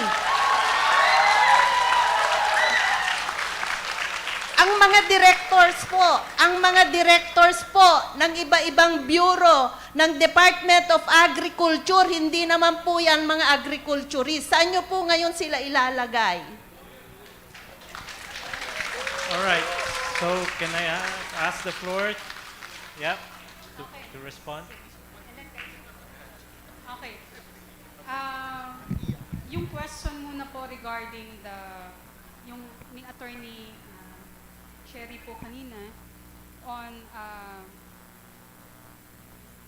the hindi requirement based on yung P-Charter na ang appointment ng isang faculty ay dapat siya ay CSC eligible or holding professional license. The UP Charter was enacted 2008, tama po ba? RA 9500 2008. After 2008, the PRC is spearheaded a series of actions to professionalize the different sectors. After 2008, pumasok na ang chemistry law for the chemist, pumasok ang ABE law for the agricultural and biosystems engineer, pumasok ang food tech law for the food technologist, and then recently, ito pong Philippine Agriculturists law. We recognize the UP Charter, ma'am. We are also UP graduates, and UPLB in particular, UPLB graduates. And pag tiningnan po natin, there's already outside of the boundaries of UP Charter implementation, there are a lot of strategies or initiatives going on to professionalize the different sectors. Ang ano lang po siguro, sa point of view namin, we also need to review the UP Charter. Kasi meron din ongoing ngayon sa House of Representatives, the microbiology bill. They're also trying to professionalize the microbiology profession. So maraming mga initiatives to professionalize for us to be, for our graduates to be, and for our professionals to be competent not only in the country, but also at the ASEAN region. So ang daming mga initiatives. So yun po yung pinopoint out namin. And ang Philippine Agriculturists Law, that's why kailangan mag-benchmark with other professions. Kasi may similar provisions in terms of professionalizing or advancing a certain profession. It's for protecting the welfare of the professional, registered professional, and also for ensuring that they are getting their rights and privileges. For example, for chemistry law, doon pumasok yung hazard pay ng mga chemists working in the laboratories. So how do we protect the agriculturists working in the agriculture sector? So marami pong mga initiatives po na ganyan. We need to have more. We need to have wider perspective on what's happening beyond the academic walls. So, una po yun. And then, pag tinignan po natin, ang Philippine Agriculturists Act, together with, similar to other professions, meron po yung repealing clause sa Section 29. And tama po kayo, attorney, that we cannot do much about the law because it's already in RA 12215. It's just a matter of explaining or expounding through the implementing rules and regulations. And then yung sa question po ni Ma'am Pides, sir, sagutin na rin po namin. Hindi po namin masasagot yung qualifications ng aming secretary at aming mga USEC at ASEC. So, but what we can, executive branch po kasi yun. What we can do po is to pick up your suggestion, consider your suggestion for the equivalency dun sa mga researchers, based on research experience, how we can include that in the IRR. We will deliberate po sa level ng technical working group, ma'am. Thank you po. All right. Associate Dean Cristina Diova, and then after Associate Dean Cristina Diova, Sir Contreras, and then the lady in purple, I'm not sure, then that's the flow. Hello, ayan. Ito po ay isang tanong at suggestion po. May possibility pa po ba na ma-expand po yung mga specialization na pasok doon sa nakalagay who can take the exam and who can apply for registration without examination? Sa ngayon po kasi, we are getting the ideas or the suggestions from our units na pasok po doon sa foundations. No? Parang naniniwala po kami na meron pong mga specialization who are highly qualified para magturo po nung foundation. For example po, animal science, we have veterinarians who are highly equipped to teach the course. So sa ngayon po, naglilista po kami ng mga ganon. For animal science, sino po ba yung specialization na pasok? For example, for extension, we have sociology. So meron po kami ginagawang listahan. Pwede po ba namin yon isubmit sa inyo for your consideration? Hopefully, makonsider po na hindi lang yung animal science ang pwede magturo ng animal science, but there are other related fields po na pwede po sanang maisama doon po sa registration without examination and those who are eligible to take the examination. Yeah. Thank you, ma'am, for your question and suggestion. For the expansion of 6 fields of specialization, the licensure examination started in 2003. And in 2003, when the licensure examination started, we already have the 6 fields of specialization, the 6 fields that were mentioned a while ago. And it has already been 22 years since unang nakapag-implement ng licensure exam. Yung review, after ko pong sagutin ang tanong ninyo, I will ask Ma'am Emma. Kasi may provision sa law, sa section, sa Rule 3, Section 16 po, may provision doon regarding the, kasi ang Board of Agriculture lang ang may right to reclassify, to modify yung mga fields of specialization na yun. Based po sa ating IRR, sila lang po yung merong capacity to do that. But as of now, ma'am, we will discuss that in the level of the TWG, yung para dun sa 6 fields of specialization, foundation courses. Opo. But we recognize, ma'am, there are highly specialized courses offered Yes, by the different institutes of the College of Agriculture and Food So, Science. ma'am, follow-up lang po. So, pwede po ba namin ibigay sa inyo, for example, for animal science nga po, agricultural extension, ano po yung sa palagay namin, base po sa mga expert din po doon sa bawat institute, na pwede pong magturo, na pwede pong makonsider, hopefully, doon sa registration without examination, or doon po sa criteria for na Yes, pwede ma'am, we will mag-exam. solicit po. Please give us a written comments and suggestions para po ma-deliberate po ng joint TWG. Okay po. Salamat po. Thank you. Quick commercial. We'll take a few more questions and then we have to wrap up. Pero in relation to that, Sir Contreras, before I give you the mic, there is also a comment here from Picard, Sir, that, Sir Mon, you're from Picard, right? There's a comment here from Sir. They want to participate sa technical working group on drafting the IRR. Actually, their group had a lot of questions as well on this law and the IRR. So this is just flagging that comment there, that if they can please be considered. They are actually chatting. Actually, ang dami na rito sa chat ko. And I'm trying to manage all these questions here and give everybody a chance. So yun lang. Then Sir Contreras. Yeah. Yes. Just one comment lang daw, very quickly, because there's The joint TWG has already been identified, the members. But what we can do to the comments and suggestions of PICARD, we can get all their comments and suggestions for deliberation of the technical working. Okay, so that's the CERD is actually watching online. They're actually online. Sir Contreras. Two things lang, question na muna, facts. In the 10 countries of the ASEAN, we are the only country that will license agriculturists. And in the entire world, there are only very few countries. So I don't know why we are doing this. But anyway, as you correctly pointed out, may batas na yan. But, you know, our colleague who is also a lawyer has already, and I agree, we can no longer do anything about it. The IRR cannot exceed the law. In fact, the escape clause that you are saying, which is Article 16 or Section 16, allows the board to expand the coverage of the exam, but not the, I don't know, my reading is that it doesn't have the power to exempt. You can, there's already a very definite rule. So what can you, of course we can go on until 6 o'clock, 7 o'clock debating on things. But what needs to be urgently done? Because this is a danger that is already there. Buti kung walang penal provision ay kulong ng 6 months to 6 years.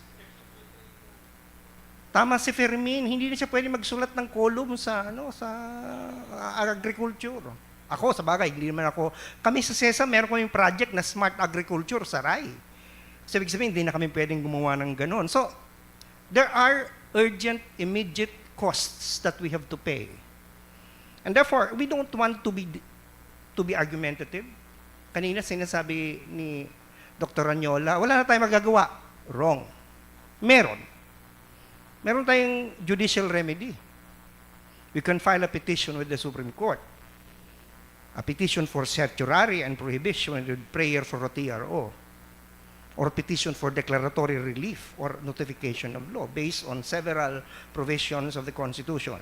In fact, pwede pa nga natin gamitin yung RA 9500 ng UP Charter Kasi nakalagay doon, UP shall have the freedom to determine who may teach, what may be taught, how it shall be taught, and who may be admitted to study. But that is the judicial remedy. And I urge, kasi hindi man ako apektado actually, I urge people who will be affected to urgently act. Okay, you don't even have to wait for a controversy, right? You can go and file a case for parang ano nga ba yun, parang declaratory relief. You know, the fear, for example, some of our faculty members already fearing they will not be able to teach the first term. That is already a grievance that needs judicial relief. But on the other hand, hindi man tayo palaaway lahat. Ako lang yun. Okay? Meron namang legislative remedy. Kasi yung 5-year rule kasi na hindi mo pwedeng i-amend ang law pag wala pang 5 years, hindi naman talaga yun hard and fast You can now begin talking to legislators. Go to Subiri, go to, sino ba yun, si Tutor, is he still a member of the, because I know she's party list. And explain to them. The UP can do that. We can go to these legislators so that they can remedy the problem they created. And then we could have administrative remedies. We could go to CHED, we could talk to PRC and VA para naman ma-blunt yung blow. Kasi ma'am, aside from the fact na penal provisions meron, your law is also threatening the mental health of people. It's threatening the economic livelihoods of people. So I think that is something that should be considered. So we have judicial, we have legislative, and we have bureaucratic remedies. And even within UP, meron tayong pwedeng magawa So, yun lang po. Pakiusap doon sa mga medyo agitated, the best way to deal with this law is to organize and act. Okay, thanks, Sir Contreras. And then I will, we have to wrap up. I know that everybody wants to contribute, but we need to wrap up somehow. One question, quick question, and then Sir Fermin, quick introduction. Hello, I'm Andrea. I basically have a question that comes from my colleague from UP Mindanao. So I'm technically a student under BS Agribusiness Economics. So one of the questions was answered or subtly answered by the first speaker or the first questioner. But I wanted to ask on, can you like separate the ABE, because we're also ABE, and the agro biosystems engineering are also ABE. So that's one thing I wanted to like suggest, that there would be clarification, because I guess coming here you'll have to have a different acronym. And as for the question, okay, so as for the question, like I wanted to hear lang if agribusiness economics is actually can be used as like a requirement to take the licensure exam. That's the only question.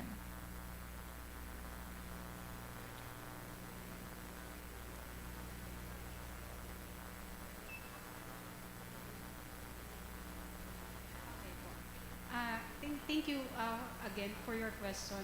Coming from the student perspective, as mentioned a while ago by Dr. Ranyola, graduates are not really mandated to take the licensure exam, but it's up to you to take the licensure exam if you want to and you are qualified to take the licensure exam.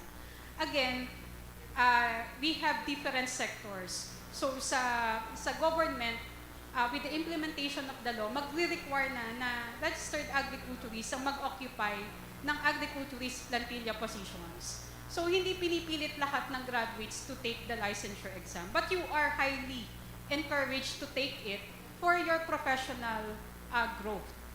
So meron naman tayo kanina na nabanggit, 27 units of foundation subjects needs to be taken for you to be able to qualify to take the licensure exam. In terms of the ABE, Agricultural and Biosystems Engineering, they have their own ABE law. I'm not sure if this particular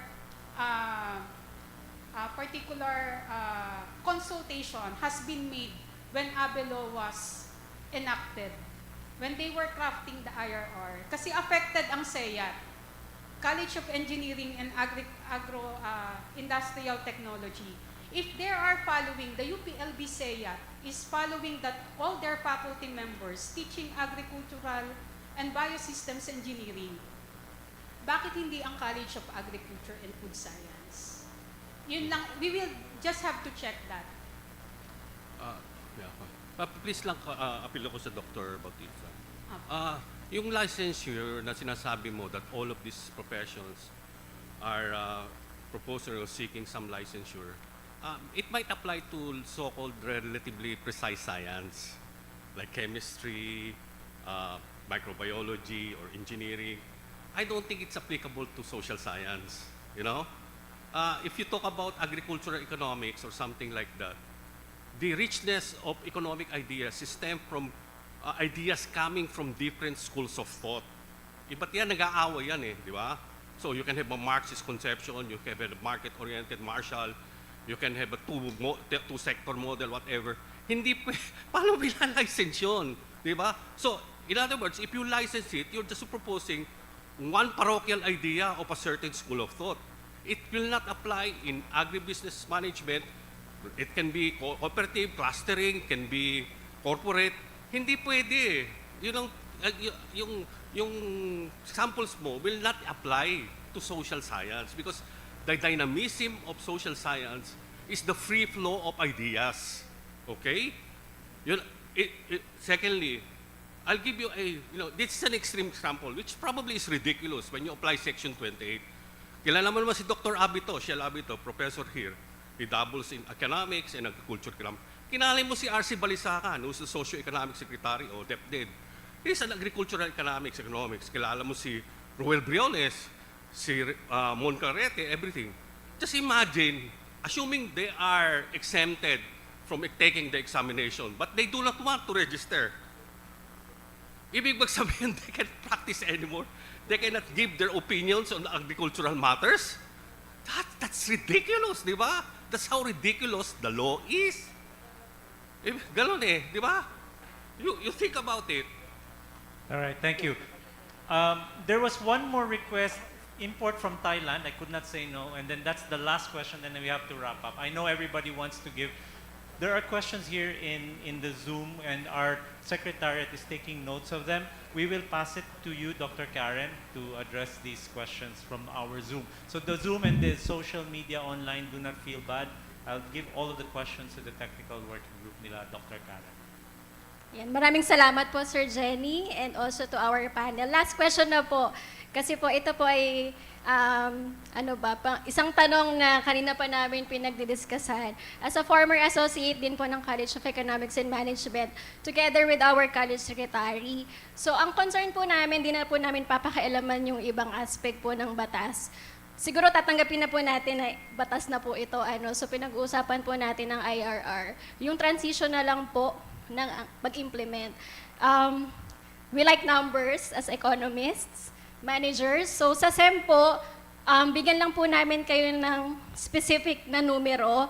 Meron po kaming 1,000, tama ba Ma'am Kalisek, na estudyante from BS Agribusiness Management and Entrepreneurship and BS Agriculture and Applied Economics, and also around 60 faculty members. So para po sa ating ABM courses, ABME courses, and AAE courses, sino po ang magtuturo during the transition? Hindi ko alam ang numbers, pero ilan po ba sa atin ang may license?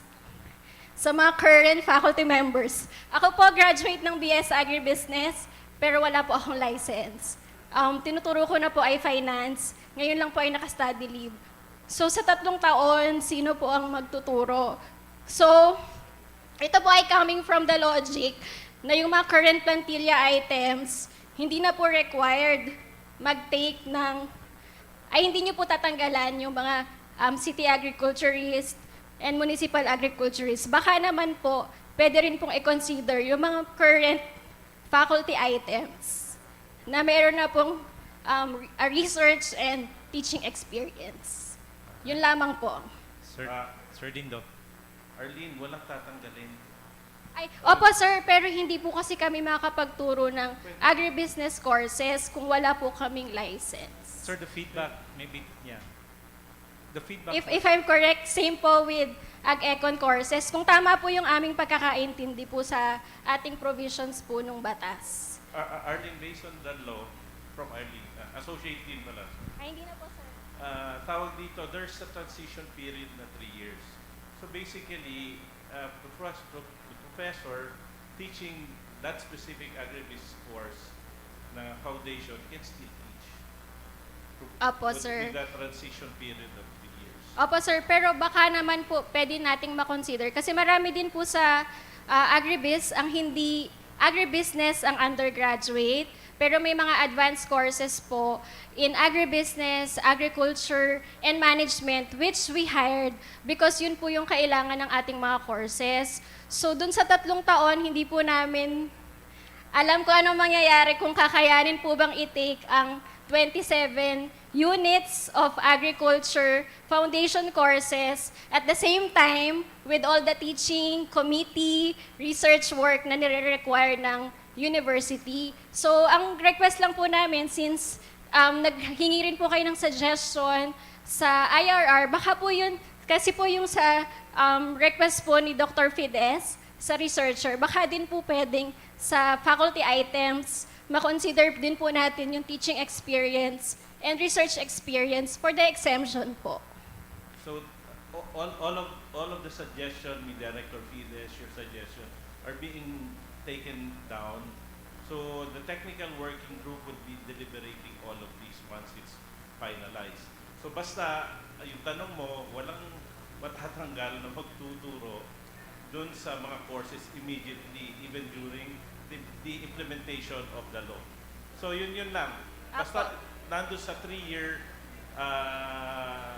transition period.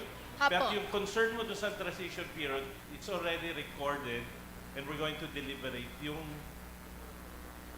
yung ano, tama, not Apo. all the 27, yung kulang lang, i-assess Apo. lang naman. Sir, sige, last na po. Ito medyo personal.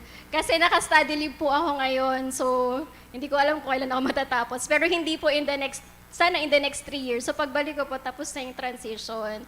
So, pagbalik ko po, hindi po ako pwedeng magturo ng agribiz course. I think the question, Sir Dindo, is after the transition period, if the faculty never took the license, What happens po?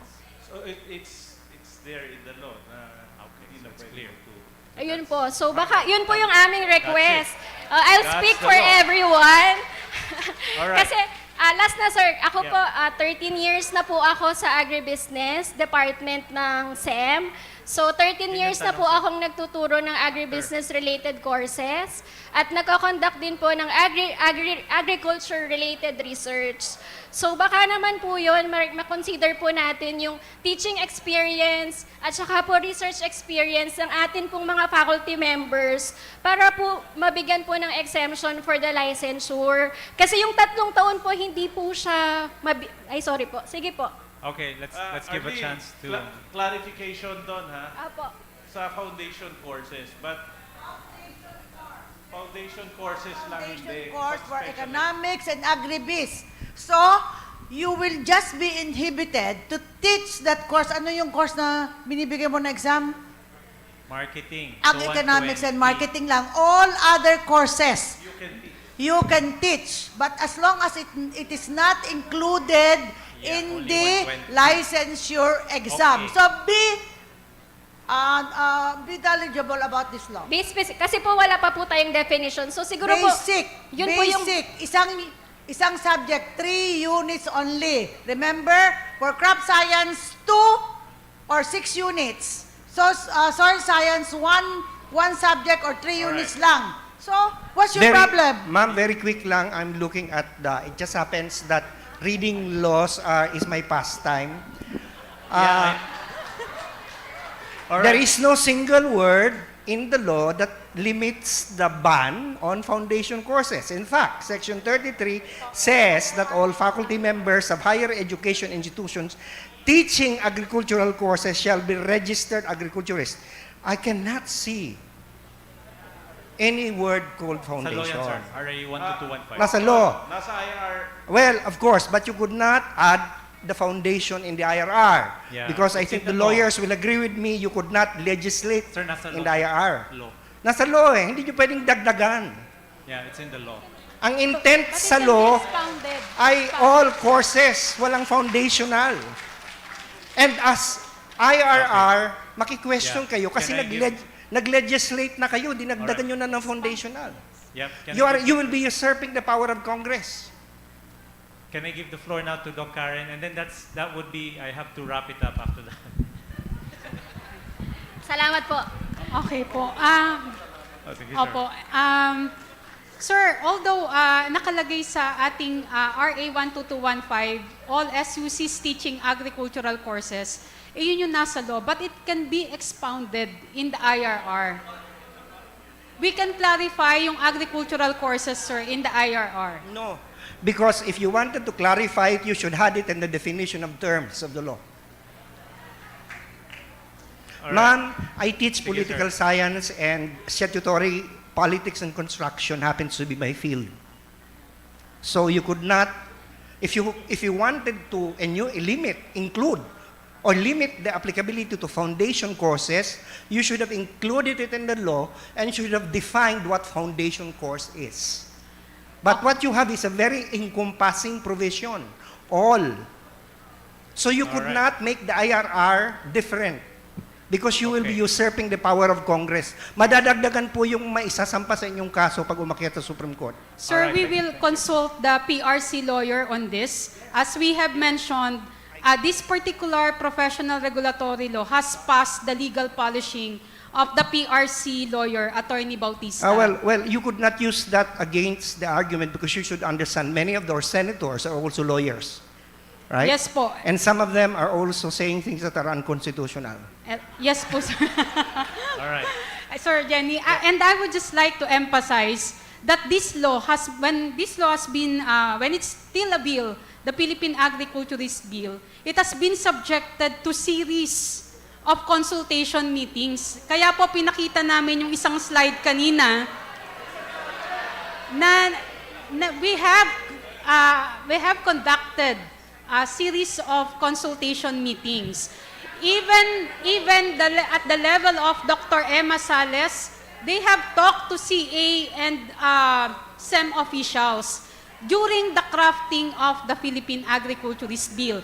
We have consulted CHED, Commission on Higher Education, Civil Service Commission.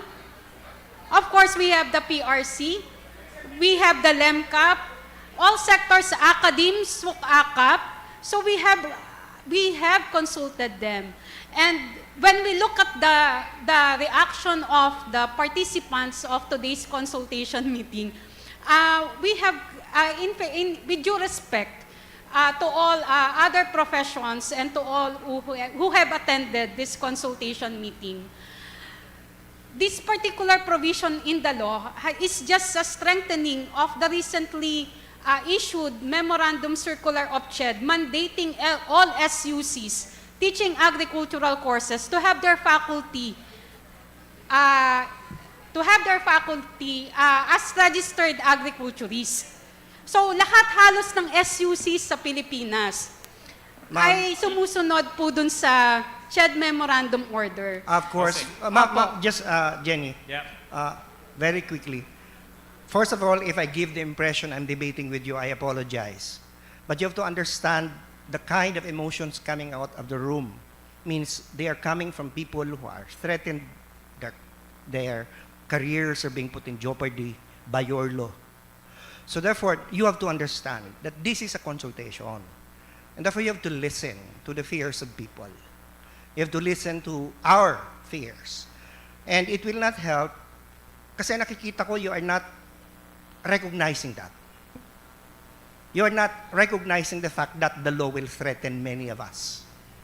I think you should first admit that that is something that I know you have conducted consultations, but it looks like if you did, then how come there is a reaction like this? Right? So I think that this is we are all scientists. The empirical evidence is this. I am doing my field work now. This is the field work, this is the data about that can negate the claim that there are meaningful consultations. So I think makinig muna po kayo. I-consider po niyo yung fear. Kung may magagawa po tayo, kaya lang yung sinasuggest yung pong remedy na itinker ang IRR at i-expand ng meaning at lagay yung... Maganda yung may foundation eh. Okay sana yun. Kaya lang mukhang problematic kasi baka ma-question. Pero you can push. But I'm just, again, a plea na makinig naman. Pakinggan po yung mga tao kasi may problema. Okay. Let me correct. I cannot.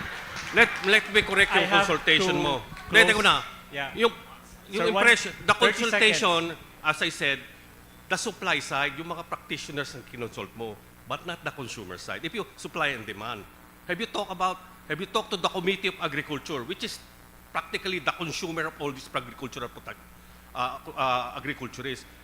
Have you presented it to the Senate Committee on Agriculture? If you did, we would have been alerted about it. Kasi kilala ko namin si Congressman Enverga at dati si Cynthia Villar. We never saw it. Yun lang yung user eh. You're just consulting among yourselves, your peers, your colleagues, which has an interest in having a monopoly of the practice of the profession. All right, thank you. Now I have to, Sir Dindo actually requested that he would speak before we close. I have to end it there. I know everybody wants to contribute some more. You can write on Google form. I think we will share all those comments to the PAA. Again, sir, before I finally synthesize very quickly. So, on behalf of the Philippine Association of Agriculturists, to everyone has emotionally presented their position as president of the PAA, I would like to thank everyone, sincerely thank you, for participating in this SEM Town Hall meeting for the IRR of RA 12215. Kasi it gave us an idea on what other things to tackle. Primarily because the PAA was tasked by the PRC through the Board of Agriculture, PRB Board of Agriculture, to conduct this town hall meeting. As President, I clearly stated that it should be transparent. We should undergo this process. Itong nangyari, even though medyo maraming nasabi, pero we still thank you because it's the PAA job to gather all of this information so it will be deliberated. So participatory governance is always my thing. So kaya importante ito at nagpapasalamat ako for your participation, and rest assured all comments, suggestions has been taken into consideration, and I believe the chair of the PRB Board of Agriculture and one of its member and all of them, I think, are listening online.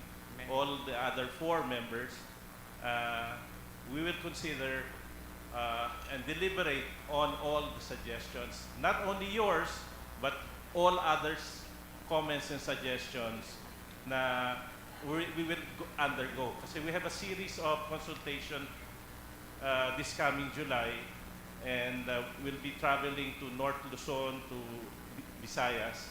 And of course, pinaka-importante palagi, of course, being UPLB, itong UPLB sentiments na pinarating both in the College of Agriculture and College of Economic and Management. So, Prof. Henny, thank you very much. Dean, Les, thank you very much. And Regent, Regent, thank you for your suggestion. Thank you po. All right, so again, thank you everyone. I'll not synthesize anymore because everybody has said something, but any law will always has good intentions, but always be unintended consequences, and we hope to be able to resolve those issues as we move forward. So again, thank you everyone. Before you leave, let me not forget, can we call everybody, Prince, to the front? They just come together in the middle there. Let's have a picture. Let's shake each other's hands, right? We're all friends. And mutual respect for one another. It's okay. It's part of the academic community to have this discourse, and we should be comfortable with that, right? So again, thank you everyone. Thank you to our guests, to Dr. Karen and everyone. So let's have in the middle, please. Don't leave. Let's be in the picture taking. It will be very quick. In the middle, please. And then the photographer, can we just come to the middle very quickly?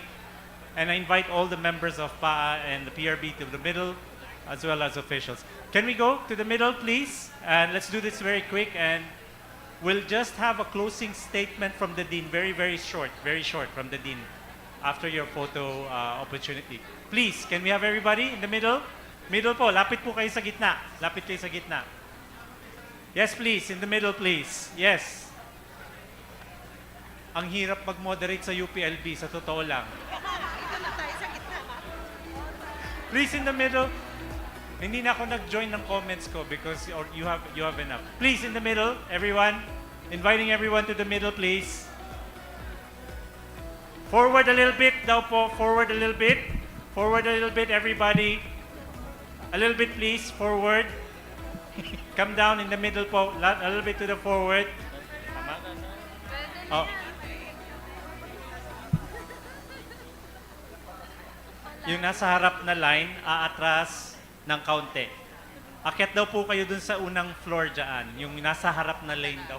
Nasa baba dito. Akyat daw po dun sa likod. Tama ba? Okay. Tama na? Okay na yan? Sige, ako na po mag-instruct. Okay po. Tayo lang po natin, Sir Jenny. Tama na po yung pwesto natin. Siguraduhin po nyo, kita nyo yung camera. Dito po kayo nakatingin sa akin.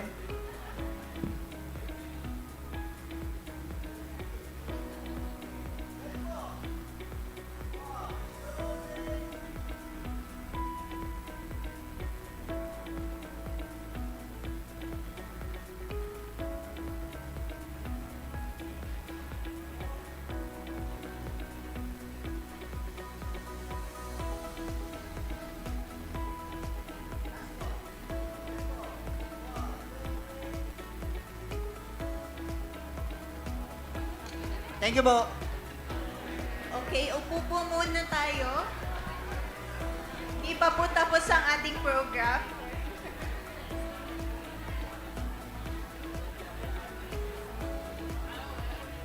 So thank you po ulit for the insightful and intense open forum na na-moderate ni Assistant Professor Lapina, and also to everyone who actively participated in our discussion.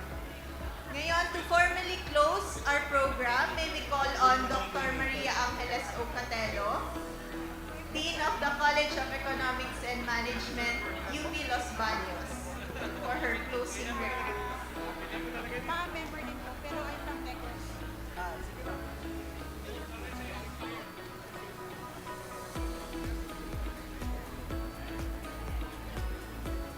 I know you want to go already, but I have to do my job. So let me just read very quickly. To everyone, I will not mention anymore. To everyone who are here, sabi ko na, ayaw na makinig eh.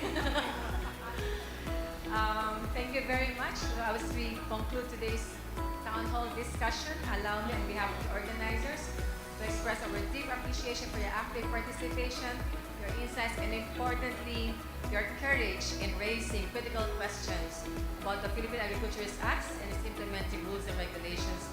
We've heard valid concerns and reflections, bold aspirations, and constructive critiques. We hope that these will not be perceived as ends in themselves, but as inputs for refinements of the IRR, hopefully toward consensus building and ultimately transformation. This dialogue has illuminated the far-reaching or broad implications of the Act, not only in elevating the standards of agricultural practice, but also in redefining the landscape of professional qualification, regulation, and accountability within the sector. We recognize that the inclusion of allied professionals under licensure requirements presents significant questions about professional identity, curriculum alignment, regulatory scope, and economic mobility. Forcing these allied professionals into a regulatory framework designed for a different specialization could risk blurring professional boundaries and even diluting the focus of agriculturist profession. It could likewise potentially marginalize the value of inter- or transdisciplinary collaboration as has been espoused a while ago. These fields, while closely related to agriculture, have distinct focuses rather than the technical and scientific competencies that are central to professional agricultural practice. These are not minor concerns. They are fundamental to ensuring that the law fulfills its intent without creating unnecessary barriers or overlaps in professional domains. As we move forward, it is crucial that the IRR remains adaptive, inclusive, and rooted in consultations such as this. We hope that the implementation of the Act will reflect the spirit of the law to professionalize the practice of agriculture, yes, but not fragment the various disciplines that contribute to agricultural development. We believe that the goal of RA 12212, sorry po, that the PAA na lang yan, is not regulation for regulation's sake, but regulation that inspires professional competence, ethical practice, interdisciplinary collaboration, and a coherent workforce strategy. We hope it is ensured that the IRR will serve as an enabler, not a constraint, one that respects the distinct yet interconnected roles of agriculturists and allied professionals in our academic institutions in advancing national progress. We thank all stakeholders who have engaged in today's discourse. Your voices are essential in the ongoing refinement of this law's implementation.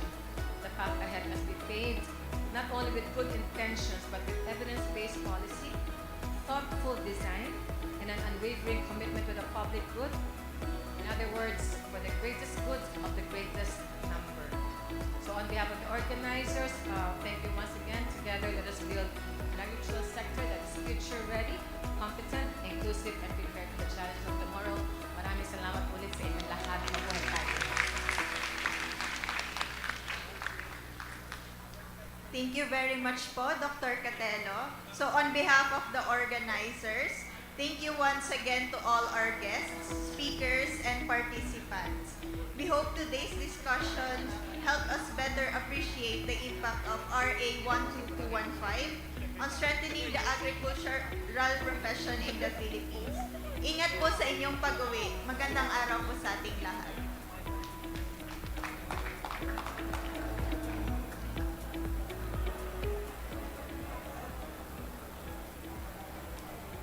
Naging mainit nga ang naging usapan dito sa town hall meeting ng College of Economics and Management. Inulan ng maraming tanong, opinyon at maging pagtutol ang Philippine Agriculturists Act o Republic Act 12215 sa isinagawa pong town hall meeting dito sa REDREC Auditorium organized by the UPLB College of Economics and Management. Umani ng iba't ibang reaksyon ang tinalakay na implementing rules and regulations ng naturang batas. Partikular dito ang mga probisyon na nagsasaad na dapat licensed agriculturists ang mga nagtuturo ng agriculture courses at may hawak ng technical plantilla possessions. Binigyang diin dito sa forum na maaring makwestiyon ang pagiging constitutional ng naturang batas dahil maaring maapakan ang academic freedom ng mga pamantasan at ang freedom of expression ng mga nais magbahagi ng kanilang insights sa agrikultura mula sa iba't ibang larangan. At makasama po natin ngayong hapon ang isa po sa mga nagsulong nitong pag-question sa constitutionality ng batas na ito, si Professor Tonton Contreras mula sa UPLB CESAM. Prof. Ton, maraming salamat po for joining us this afternoon. So kanina binabanggit po ninyo na pwede itong ma-question when it comes to the constitutionality of the law. Sa inyo pong palagay, kapag halimbawa lang, hypothetically, yung mga kasamahan natin dito sa pamantasan na posibleng maapektuhan ng batas na ito ay mag-file ng temporary restraining order sa Supreme Court, sa inyo pong palagay, malakas po ba yung magiging laban nila? And if yes, bakit po? Sa tingin ko, depende kasi sa weighing ng court niya. Kasi may precedent yung namagit yung kanina, yung kaso na sinampa ni Pimentel versus the Legal Education Board. Na kung saan sinabi ng Korte Suprema, ang pwede lang i-regulate ng mga professional boards, kasama na ang law, kasama na ang agriculture, ay ang practice ng profession. Pero ang pagsasabi kung sino pwede magturo, yan ay nasa teritoryo na ng mga universidad na ginawaran ng karapatan ng konstitusyon sa academic freedom. Kasi meron tayong provision sa konstitusyon na ginagalang ang academic freedom ng lahat ng tertiary education. So, tingnan natin kasi kung ang kayang in-encourage ko na, kasi this is going to be very new. And it's not going to be limited only to the agriculturist profession. Baka iba na masasama kasi hindi lang naman ito kasi ang nag-require na dapat ang magturo ng subject ay dapat license. So, makakatulong ito. Ang kailangan gawin, magsampa ng kaso sa Korte Suprema at ang Korte Suprema mag-issue yun ng kung hindi man TRO ay permanent injunction. At pag-aaralan nila yung constitutionality nga talaga. Meanwhile, habang hindi pa nasisettle ng constitutionality, pwede silang maglabas na huwag nyo munang i-implement yan. Kasi maraming mawawalan ng trabaho. Makukulong pa. So yun. Prof. Tonton, sa panig po ninyo sa CESAM, kasi kita na natin, malinaw sa SEM na apektado ang agri-base, agicon, pero sa inyong panig po sa CESAM, ano yung mga posibleng in terms of the curriculum and even in terms of research and extension in public service, ano po yung mga posibleng maapektuhan? Alam mo naman ang CESAM kasi transdisciplinary. So, marami kaming and agriculture is an area na kailangan mong tingnan ng environmental impact. So, meron kami ngayong project na Smart Agriculture. Ang leader noon ay taga-amin. So, ang tanong, pwede pa rin ba siya maging project leader? Mantalang hindi siya agriculturist. So, may mga ganong tanong. But regarding sa teaching, wala naman kasi maging kurso talaga tungkol sa agriculture. Hindi kami maapektuhan. Yun nga lang maapektuhan kami pagdating sa research, pagdating sa extension, kung pwede pa kaming mag-lead ng mga projects na ang main area na inaaral mo pagdating sa kapaligiran o environment ay ang agricultural lands or agricultural production. Panghuli na lang po, Prof. Tonton, ano po yung inyong maging mga susunod na moves when it comes to this law? Ako kasi hindi naman ako party. Wala akong standing Kasi hindi naman ako agriculturist, hindi ako ag-econ. So siguro makikipagtulungan na lang ako, mag-encourage, magbigay ng payo sa mga taong gustong kumilos. Kasi sabi ko nga kanina, meron namang judicial remedy, pwede kang umakyat sa korte. Merong legislative remedy, pwede kang mag-make ng representation sa mga nag-aakda ng batas para sila mismo mapalitan nila. Pwede naman pumunta tayo sa CHED, sa PRC, para makipag-dialogue at kung paano magawa ng paraan na hindi naman hilutin kasi batas na yan eh. So, paano yung parang interest ng lahat ay maprotektahan. Alright. Maraming salamat po, Prof. Tonton, for joining us sa coverage natin ngayong hapon. Thank you, sir. Muli po, nakasama po natin si Professor Antonio Contreras mula po sa School of Environmental Science and Management. And ngayon naman po, makasama po natin ngayon ang immediate past president po ng Philippine Association of Agriculturists, si Dr. Karen Bautista, and ang chairman po ng PAA, si Dr. Bert Ranyola. Doc Bert and Doc Karen, maraming salamat po for joining us. Una po sa lahat, your immediate reaction po, Doc Bert and Doc Karen, dito po sa nangyaring consultation and town hall meeting. Ano po yung inyong immediate reaction sa mga naging kaganapan ngayong araw? Unang-una po, we would like to thank the organizers of the UPLB Town Hall meeting on RA 12215, specifically on the discussion on the implementing rules and regulations. So thank you to the UPLB College of Economics and Management. And after hearing all the comments and suggestions during the discussion, it opens another opportunity to consider the perspective from an autonomous university regarding the different provisions of the law, particularly on sections 26, 29, 31, and 33. Opo. And we will discuss that in the joint PAA and PRC Board of Agriculture Technical Working Group meeting. Maganda yung naging discussion, and hopefully madideliberate yon sa ating Technical Working Group meeting, along with the other comments and suggestions from other consultation meetings that we will organize. Apo. Doc Bert, kanina, pansin naman natin, talagang naging umaatikabo yung discussion kanina. As a veteran here in the university, inaasahan niyo po ba na ganito ang magiging reaksyon ng mga nasa iba pang allied fields of agriculture right here in UPLB na Center of Excellence in Agriculture and its allied fields? Actually, ako kasi mismo ay managrikalikaw sa ag-econ ako. So I can understand the feelings, yung mga sentiments, pero not in the agriculture, etc. Actually, I don't think so. Ang ano kasi, with the ag-econ, it's in the social and in the technical.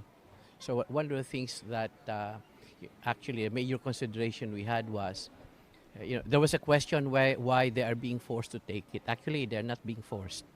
The only thing that we want is to make sure that the ag economists will not be discriminated against, especially for the agriculture positions, because if the agriculture economists do not get the license, they will not be able to handle the positions in government. And ag-econ is very important, actually. It's very important. That's our experience. But I can understand, the situation here is that, from the very start, they think, they say that's their autonomous, etc. So the reason why they did not take this into consideration, actually, because we are autonomous, we're not going, we don't need it. But in the other universities, there's no issue like that. All of them, whatever field, in ag-econ, in crop science, they all took the exam. So there's no issue. It's only here, actually. And I know that because I'm from here. So that's the only reason. But actually, as Dr. Karen mentioned, we would like to really listen, hear all the comments and suggestions. That's the reason why when I was talking, it's not really an issue of trying to say it's wrong or right, etc. The law is already there. Whether you say it's wrong or right or wrong, the law is there.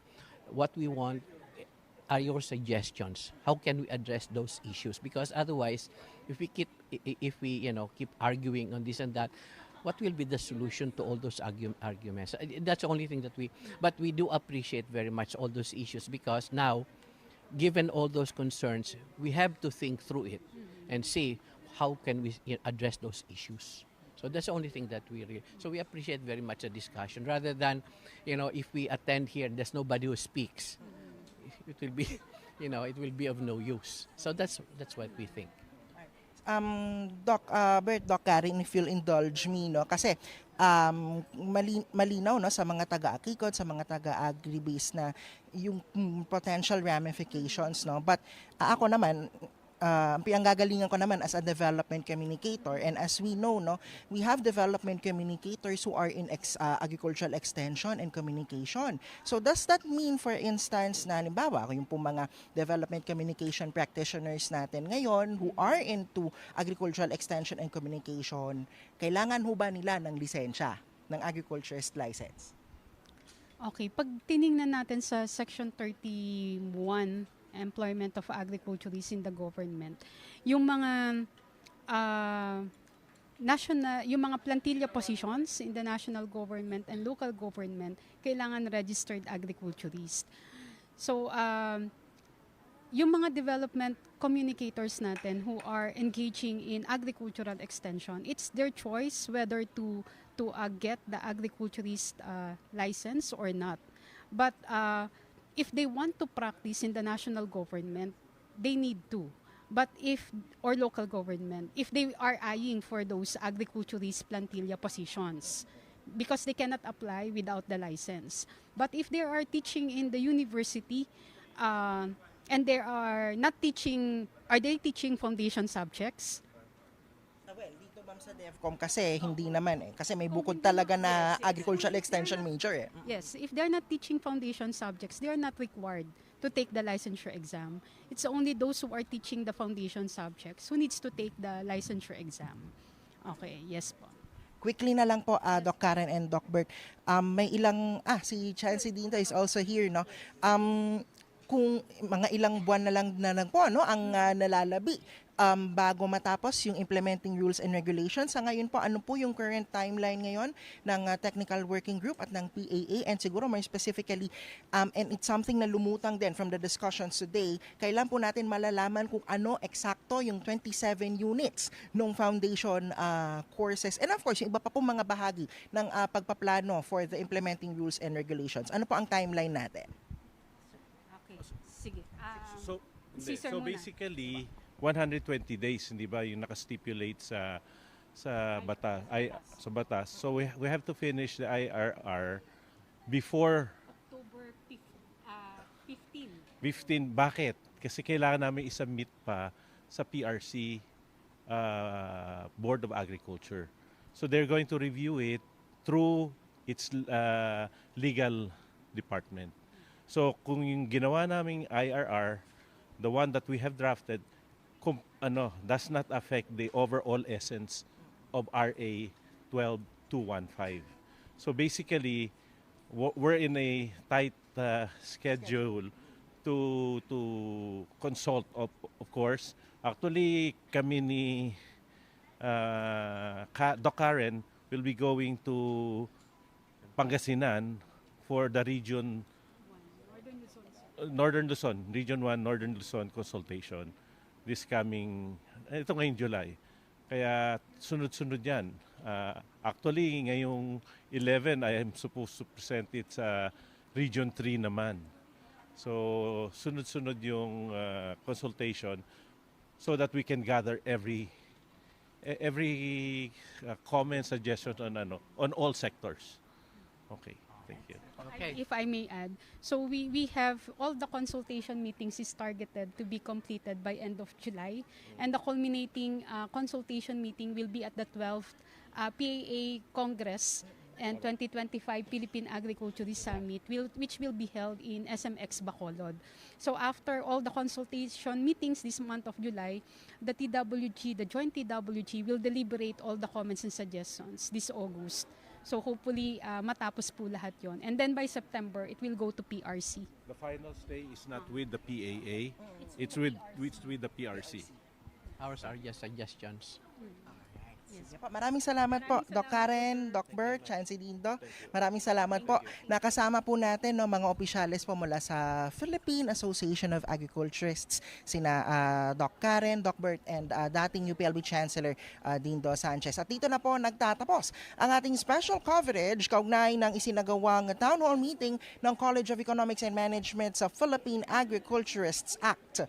Mula po rito sa REDREC Auditorium sa College of Economics and Management sa Universidad ng Pilipinas, Los Baños. Ako po si Gen Garma. Sa ngalan po ng lahat ng bumubuo ng Radyo DZLB, ng ating coverage team, ang ating mga interns, reps, technical staff, ang ating director, Assistant Professor RJ Galang, at syempre, 10 din ang ating mga kasamahan sa College of Economics and Management na nag-organisa ng espesyal na town hall meeting na ito. Maraming salamat po sa lahat ng mga tumutok at sumabay sa SEM Town Hall Meeting at sa DZLB Special Coverage. Magandang hapon po sa ating lahat. Pilipinas, Calabarzon, Padayon.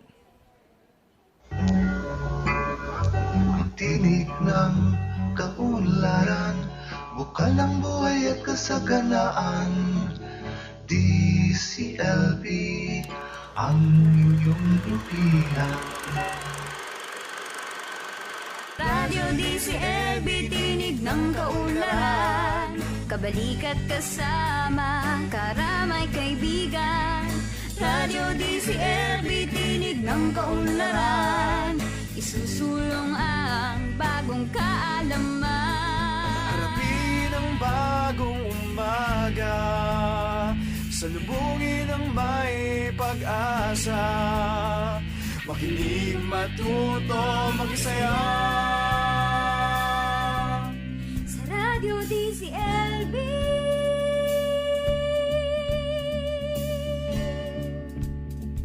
Radyo DZLB, 1116 kHz, ang tinig ng kaunlaran.